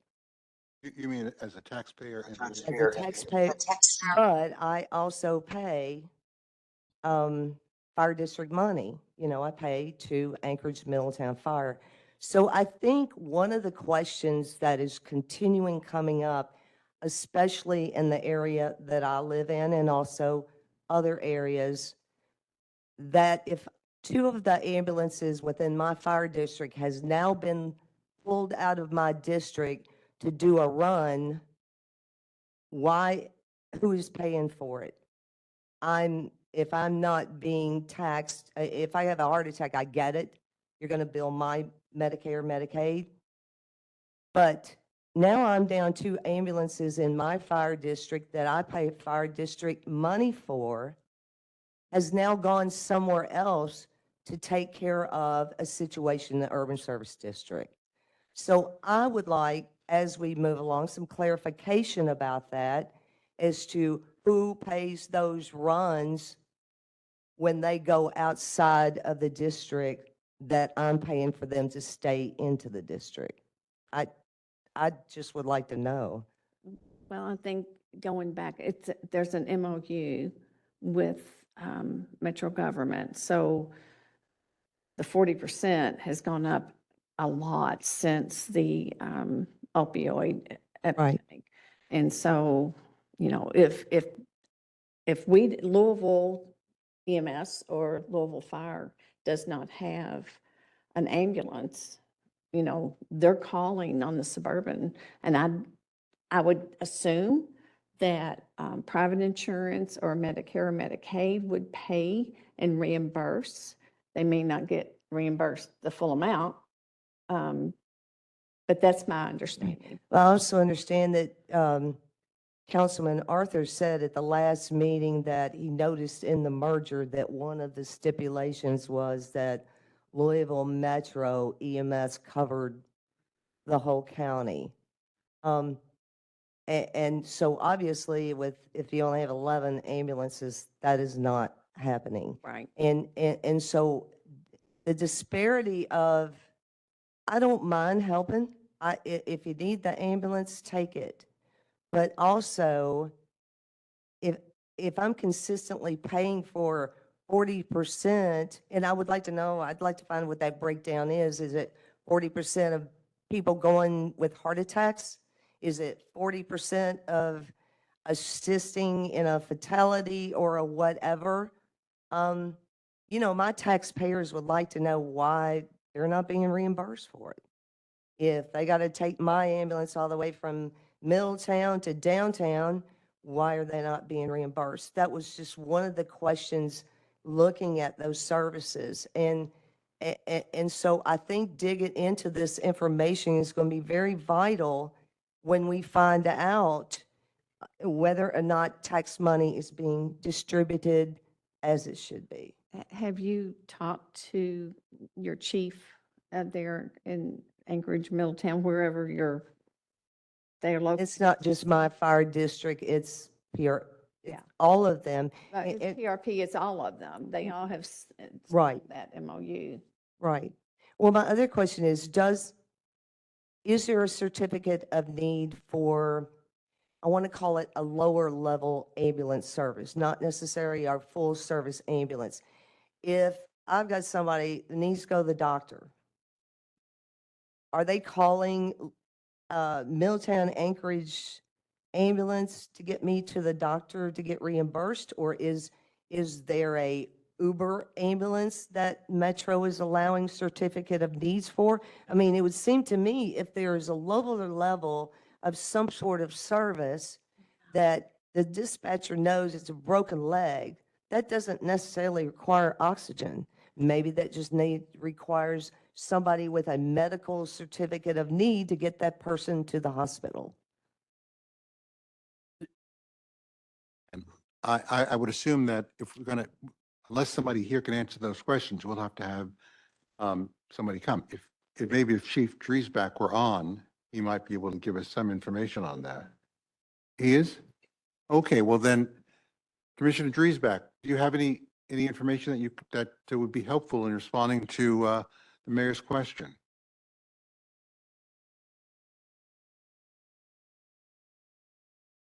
Can't hear you.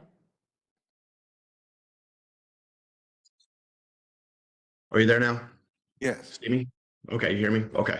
So who pays for those ambulances that the mayor mentioned earlier that responded out of Anchorage, Middletown into the downtown Louisville area? The taxpayers of Anchorage, Middletown pays their tax that goes towards the providing of the EMS service for that particular community. Now, that particular ambulance, when it responds to the downtown or anywhere outside the Anchorage, Middletown, they're going to bill the patient's insurance company for that particular run. If they transport, we do not bill if we do not transport. So if we transport the patient, we're going to bill the patient, their insurance company. In those circumstances, outside our response area, we're going to do a balance bill. That means if the insurance company only pays a certain percentage, then the patient gets the bill if they pay that. So they try to negotiate with the patient to get payment from that point. As for the mutual aid agreements, we do have mutual aid agreements amongst all the Jefferson County as well as the City of Louisville Fire Department responding. So it's a mutual aid agreement we have. If Anchorage Middletown needs an additional ambulance, Jeffersontown will provide that ambulance to the closest ambulance. So our ambulances do not have borders in that sense. So when you call 911, you may be paying tax money to the Anchorage Middletown, but let's say your house just happens to be closer to my firehouse where my ambulance happens to be stationed. You're going to get a Jeffersontown ambulance because we want to make sure you get the proper resource, the quickest resources possible to your emergency. So we have that in place. It does cause for jumping one district to the other, but the idea is to provide the best service we can to each individual person that calls 911, regardless what district is what. Is it a perfect system? Probably not. As for CONs that go out for your transport services, problem with Louisville Metro in the last 5 to 10 years, a lot of our private companies have left.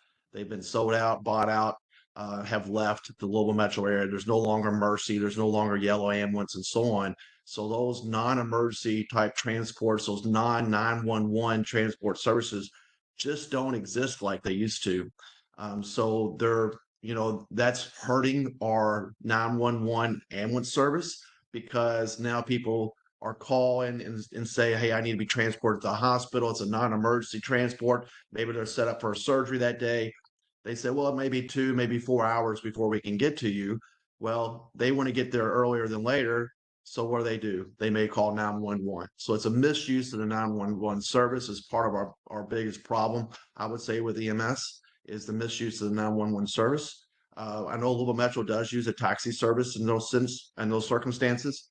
As for Ubers, I couldn't tell you how often an Uber is used in the Louisville Metro area to provide for patients going to the hospital for transports, but I know that the actually yellow cab ambulance service or yellow cab transports are being used.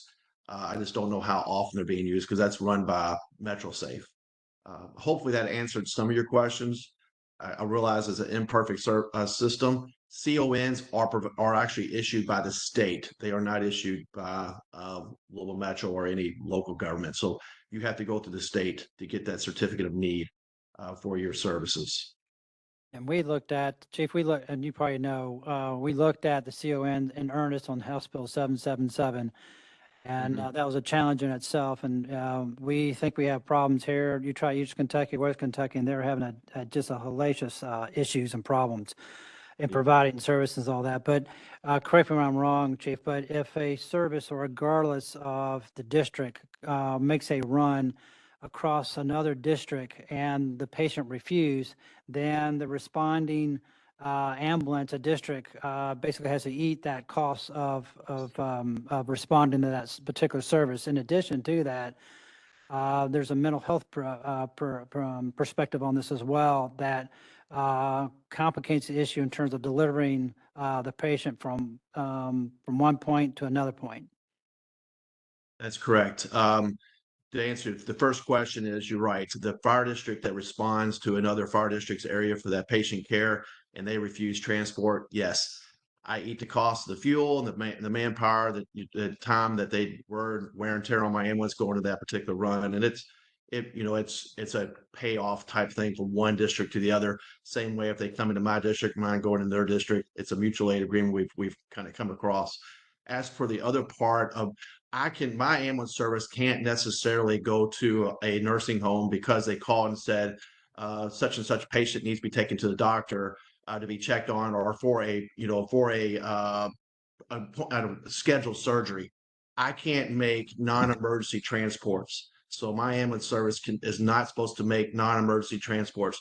Everything that our ambulance services make in Jefferson County, with the exception of Louisville Metro and Anchorage Middletown and Pleasure Ridge Park, are the only 3 ambulance services that have a non-emergency transport CON. Everyone else's is based on 911 calls only. Now, I couldn't tell you how many runs, non-emergency runs, they make transport-wise from those 3 fire districts, but my guess is probably very few, because honestly, we're so busy with the 911 calls, we don't have the resources to make those type of calls as well. Does that answer that question, sir? Yeah, that does. And I mean, it sort of clarifies what I already know, but at least there are other people benefited from that response, and I appreciate your comment. Just one more I will- question for clarification. So the 40% that Anchorage Middletown does outside the district, they go after as much money as they can. And if they can't get the money from Medicare, Medicaid, or whatever, then Anchorage Middletown taxpayer sucks that money up and pays for it? Well, that money's already been sucked up by the taxpayer because they're already paying for a budget. That's my So, question, yes. Yes, You don't get yes. reimbursed, and right. if you don't get reimbursed, I'm the one paying for that ambulance to go outside my district Yes, ma'am. under a municipal compromise. And just let you know, Chief, we are trying to correct that for any type of run you make, and the patient refused it. We're trying to make that fix. It's a interesting conversation, but we're trying to work on that issue, because there is cost borne by you as well as other districts in doing that. I got you. Yeah. And there's, I know there are some agencies, maybe out to the state as well. If you call 911 and they show up, you get a bill regardless if they transport or not. Here in Louisville Metro, in Jefferson County, I'm pretty sure there's not a single suburban fire department will bill you just for showing up and knocking on your door. I don't know exactly how Louisville Metro does that. I don't know how they do their billing. We use a third-party billing. I think Louisville Metro does their own billing. I could not tell you how they do that. But I know Jefferson County, the suburban fire districts, none of us bill you for just showing up at your door. We only bill you when we transport. Is that a decision you've made not to do, that you've decided not to bill them, or you are unable to bill them? We're able to bill, and we could send them a bill. We chose not to. And primarily it's because they're already paying a tax for that service in their area. And we just kind of feel like it's a mutual aid agreement we have amongst each other. So I'm not going to bill your taxpayer. You're not going to bill my taxpayer for that particular, run to check on a patient that didn't need to be transported. I would rather Mr. Chairman, not- I have a quick question. Please, go ahead. Obviously, Sean, we're all paying across the county for EMS, but we know that we don't get the Louisville EMS services. We pay extra for that. Would it properly incentivize Louisville EMS to cover their own territory if we required them to require the city, the EMS, to reimburse you if you go into their area? That would make a big difference on a lot of the department's budgets, that's for sure, as for getting that money back for the amount of runs they make in those particular areas. But it still doesn't go, it's still the idea of trying to keep our ambulances in our own communities to provide for that particular community, regardless if it goes in there or not. Somebody always told me, you always have one more run than you do ambulances. And that's the truth. I mean, we can keep adding ambulances, but I don't think adding ambulances is going to fix the problem. It may help, but it's not going to fix it. There's a lot of other things are broken. And one of the things that is broken, like I mentioned, is the 911 system, and people abusing the 911 system is one of the biggest problems I think we run into more than the other. Sean, it seems like there's another bad, broken part of the system, and it is Louisville EMS does not have an incentive to cover the whole county, much less their own area. So when we go in, they have no incentive not for us not to have us run the route. If there's an incentive, which means if we run it, they pay for it, then they're going to get their business taken care of, and we're going to have to stop covering them more because they're going to follow the dollar. They don't want to pay us, so they're going to do their work.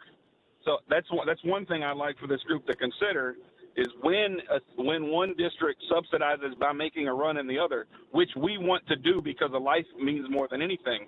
But once we preserve that life, Louisville EMS needs to pay us for what we've subsidized. That's one thing I'd like to consider. Thank you. Can I ask Yeah. a question? Chief, I wondered if you could fill us in on how, like a Narcan run. My understanding from talking to Chief Byman and PRP is that if there's not a EMS ambulance available from PRP or anywhere, then they will respond in their SUV and administer that Narcan. And sometimes that saves a run. And I'd also like to know in J-Town, what is the percentage or thereabout percentage of Narcan runs that you all see in a month's time? That's a good question. One, to answer what Chief Myman said, we do the same thing across the county. We have what we call fly cars. Louisville Metro has fly cars. Jeffersontown has fly cars and supervisors that ride or drive in SUVs, and those are usually paramedics that make those type of runs. So we could, if we had an ambulance that may be coming from, if all my ambulances are tied up and my closest ambulance is Okolona, I would have a supervisor be able to respond, or a fly car respond to that particular run, be able to administer Narcan, or if it's a full arrest, cardiac arrest, they could start CPR while that ambulance is still being set. And again, you're also going to get on particular runs like that, you're also going to get the closest fire engine response. And fire engines in Louisville Metro, we are very blessed to, those are all BLS units. They all have EMTs on them.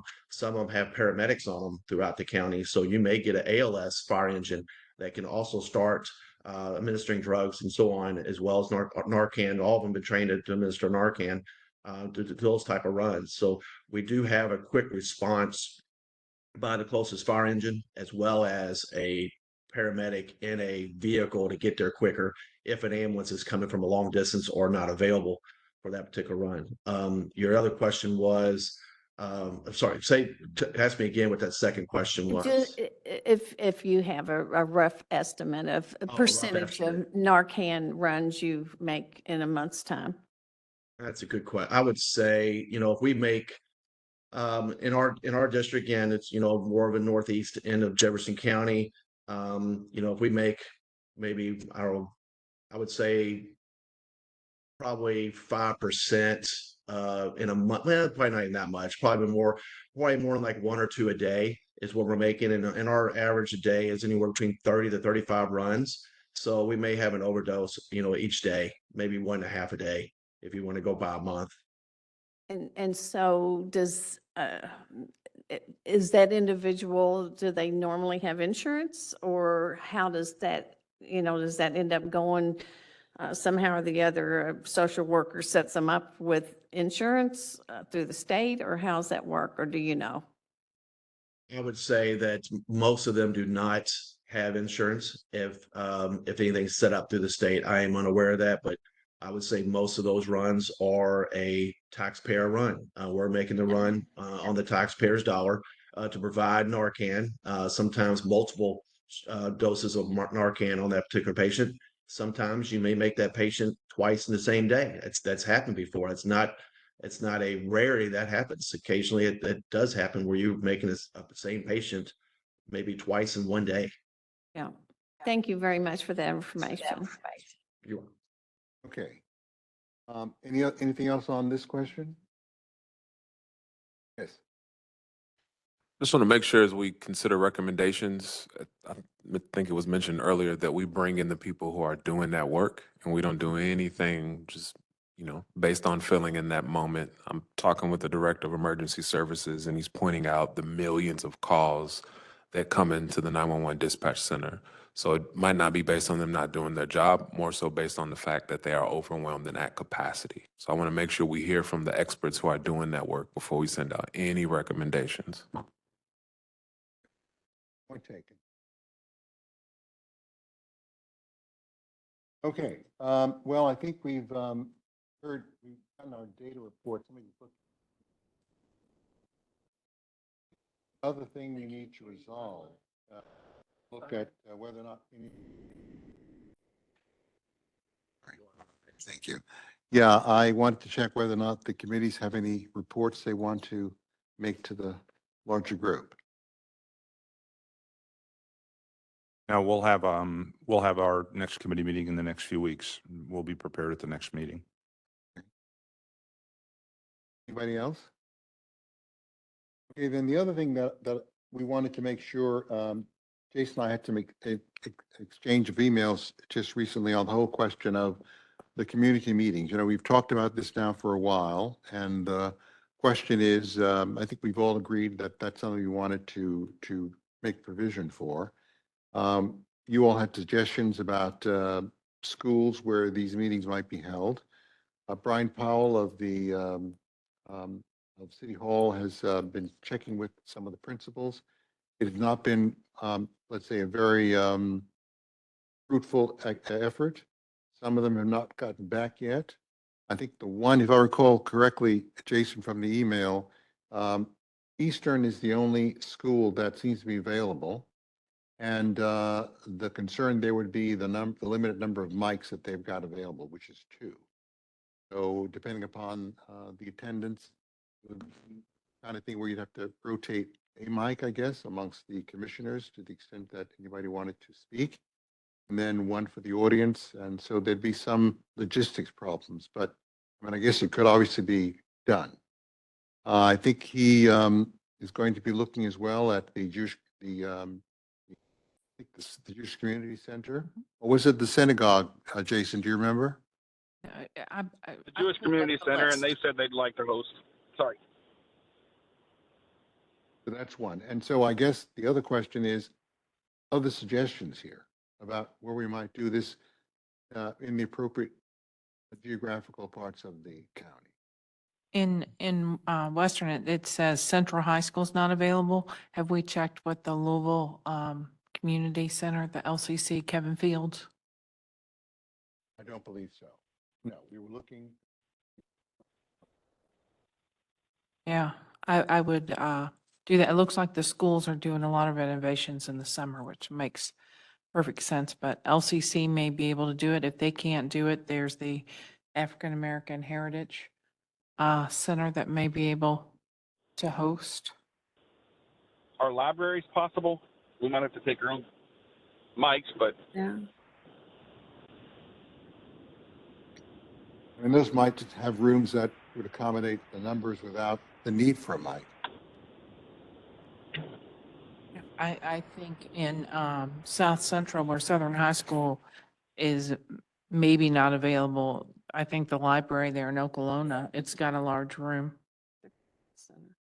Or the government center. The South Central Government Center. That would work. And then out Valley, what about Sun Valley? Well, Brian, have you been able to reach out to Valley High School? I have a contact. Can't imagine that we couldn't use their auditorium. Can you hear me? Yeah. Yes, I have received confirmation from Valley that they are happy to host. They just need to know specific dates, and that's really what we're up against, is needing to identify the dates that we would, or date range rather, that we would like to schedule these so I can get them calendared for these different venues. Okay. Well, let's then talk about dates. I think if our report is due, September, I'm taking that to be the 1st of September. September 15th. Okay. Then this is certainly be completed by, no later than what, first week of August or something. Even that's very late. I think these should all be done in July or now late. We should try to finish them up by July. I agree with that. Anybody have any preferences date-wise or day-wise of a week? I think we should do them in the evenings, but have at least one on a Saturday. And, and not on a Thursday. So. And we should also do them at a time when we have the opportunity to make sure citizens know and that they can prepare to come. A week Yeah. before, 2 weeks would be not good. We need to run those in our newsletters as well. All 26 districts. So what if we start the week after the 4th of July? That's the week that begins with Monday, the 10th. It works for me.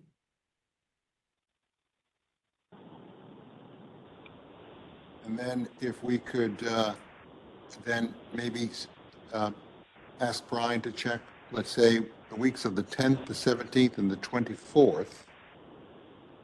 Again, no Thursdays. And all in the evenings, and look for one Saturday. Just say, what can you come back with? And Earl, did we say 5 or 6 across the community? I don't recall. Well, 6. we'd said 6, but I think, I mean, we may have to cut that back. I think if we can get 6, you know, I guess we can try for that. Would be like 2 a week. Okay.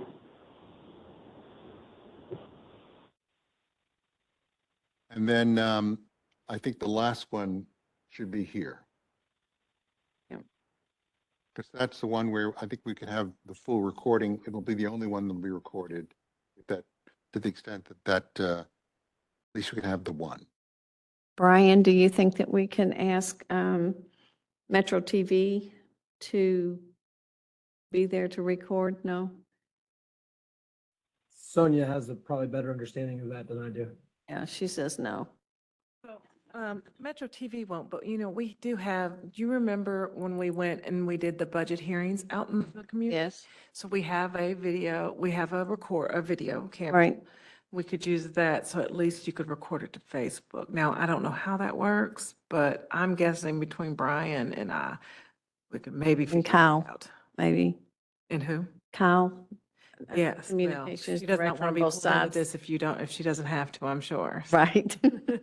So, I mean, at worst, you could have a camera that's set up and videotaped it. People do that all the time. Right. Podcasters do, so we could make that work. Okay.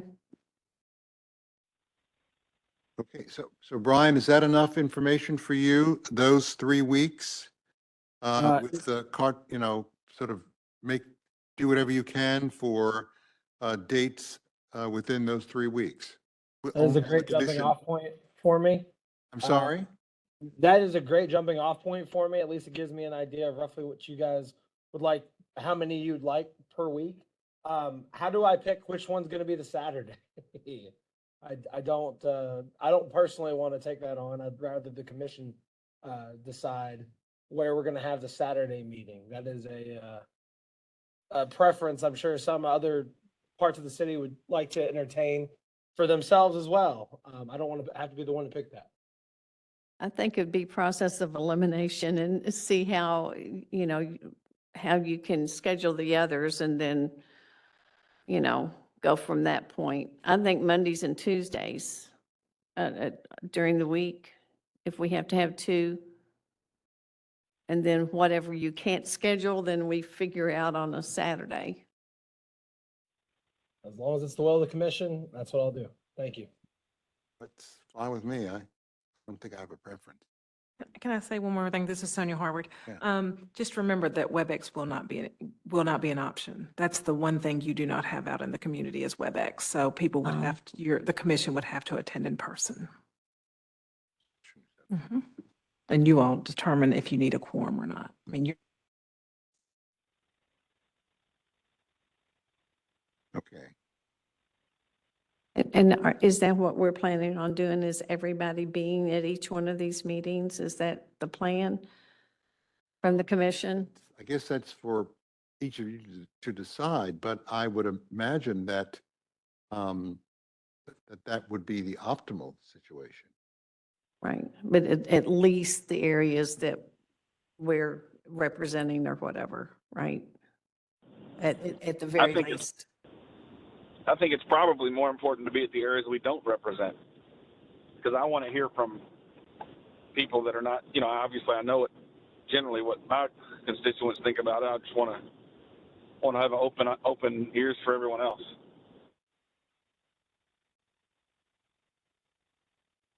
Well, I think we should all try to make all of the meetings. Yes. And if you have a personal matter that simply won't allow that to happen, then. Okay, so if that's enough, Brian, then let's say that you'll try to come back then, if you can, at our next meeting, which would be then July the I think, sorry, I think our next 14th. meeting's too late. I think we need to leave it up to Brian and the chairs is to set the meetings and get the dates out to us. Because if we're going to start the week of July 10th, Yeah. July 14th is the next meeting date. yeah. So then we've got actually then, what? Got 3 weeks inside of June to get this resolved. I'll be in touch with yourself and Representative Nemus. Yes, okay. Can I add, this is Sonia again, a few things to consider that you all want to consider, just because I was thinking about our budget hearings, how many people you are going to allow to sign up. What's the time period for them to sign up? Like, can they sign up 30 minutes before the meeting? We're going to take the first 10 people. We're going to take the first, the many people can sign up for 30 minutes or an hour. You say sign up for 30 minutes. Do you To mean speak. for 30 minutes? No, to speak. So let's say that your meeting's at 6 o'clock. Are you going to allow people to start showing up at 5:30 and sign up from 5:30 to 6, 5:30 to 6:30? What's the limit on the number of people? Because all of these things you'll want to know when you send out the list of dates, which Kyle will help us with. Those are just a lot, those little details, how long each person will speak. Will you give them 1 minute, 3 minutes? Yeah, we usually go with 3. Seems to be a good number. Well, look, I would. We have a timer, we can help I would with be that. guided by you all, having done much of this in the past, that whatever is a process you've used that seems to work for your normal processes. You choose a number. How long do you want, let's say 3 minutes a person, right? How long do you want to be there? 1 hour, 2 hours? As many people can sign up and we'll let them speak for 33 minutes and they're done? We should take. I think gauging on how many people show up, but a standard I would think would be 30 minutes before. If you only got 10 people there, let all 10 speak, even if 10 people didn't sign up, but if you've got 200 people there, then you take 30 minutes worth of it and everybody's got 3 minutes, use a timer. And then if there's time left, they can meet you in the corner somewhere. So are you, Couple of hours. if 200 people show up, we're only going to let 10 people speak? No. I'm talking about giving a 30-minute window to sign up. Oh, okay. So why don't you do, like, you let them sign up from 5:30 to 6, that's the time if the meeting starts at 6, with a maximum of this many people. Yeah. Why don't we do it that way? And then that's the time period. And let's say if it's 30 people and then you're going to be there for 90 minutes, right? Yeah. So we can get all of that set up, help you set all that up too. But is that, so once you come up with, Brian comes up with the times, we'll say 30 minutes before, we'll say 3 minutes a person. Do we want to say a maximum of 90 minutes, an hour and a half per meeting, or do you want to set it as an hour? I can't see going beyond an hour and a half. Yeah, so do we want to say an hour and then you get 60 people? It's up to you all. I mean, I don't mean 60 people, I mean 20 people. There you Well, go. I think normally for that amount of folks that we're trying to draw in and get there, it's, we've devoted so much time to this. You got hour and a half at least, up to 2 hours. But like, there again, if you only got 10 people there, it may only take an hour to answer everybody's question and then everybody wants to leave or whatever. But Why don't we, I would say a maximum of 2 hours. why don't we schedule them for an hour and a half, but then based upon what's actually happening? Yeah. Sit there a little longer if you need to. I agree. Okay, so we'll let 30 people sign up. Yes? Or do you want to say 20 people when there's questions? Because I mean, you sounds like you're going to be responding to questions. Or are you just taking comment? There we go. So we'll say 30 people, 3 minutes a person, hour and a half, and if it goes longer, life goes on. Okay, did you, Ask, well, okay. Go ahead. Thank you, Sonia. no, please, sir. No, I was just. It's up to you, not us. No, I was just trying to deal with the question of whether or not taking questions. And again, I think you all have to be the ones to sort of guide on that, at least from my perspective, because, you know, I don't know what you all are used to or what people expect.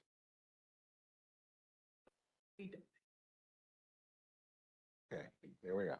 Okay, result. Well, you know, one of the things, I don't know that I would take questions, and the reason why is because I think what we're trying to do is gauge the problems of what the people have. They're going to present them to us, and then we're going to come back, and if we still need data from Dr. Combs and the rest of those folks, we can pull that gap. But I don't think we're ready to answer questions.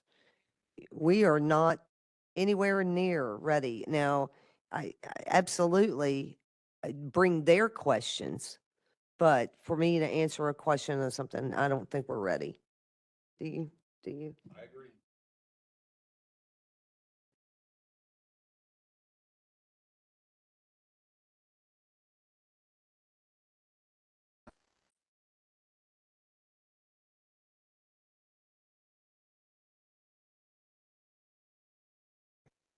You want to put on the agenda? Want to wrap up? Any suggestions as to the next meeting? I think we'll try to. I don't know. No, it's on. I may not be speaking into it, but I think we'll try for the next meeting to have, excuse me, some officials present for questions. But other than that, I don't know, Dr. Coombs, whether you have any additional data. I guess Paul's gone. But do you know whether or not you all are working on any additional data that you think you might be presenting? We will go back onto what we were talking about today, the capital Right. projects, Yep. and clean some things up, but there's nothing really outstanding other than that. Okay, good. So we'll assume that may be done then at the next meeting. Other than that, then we'll just make provision for whomever we can get to talk. I took the note about the mayor's office. I think there was some mention about specific individuals who had functions, EMS, emergency services, I heard. I suppose it may be appropriate to have somebody from Public Works. I don't know, but we'll see. But I think we're done, unless somebody in the interim says, we think that Mary Dokes or Joe should come and talk. Thanks, everybody. We're adjourned.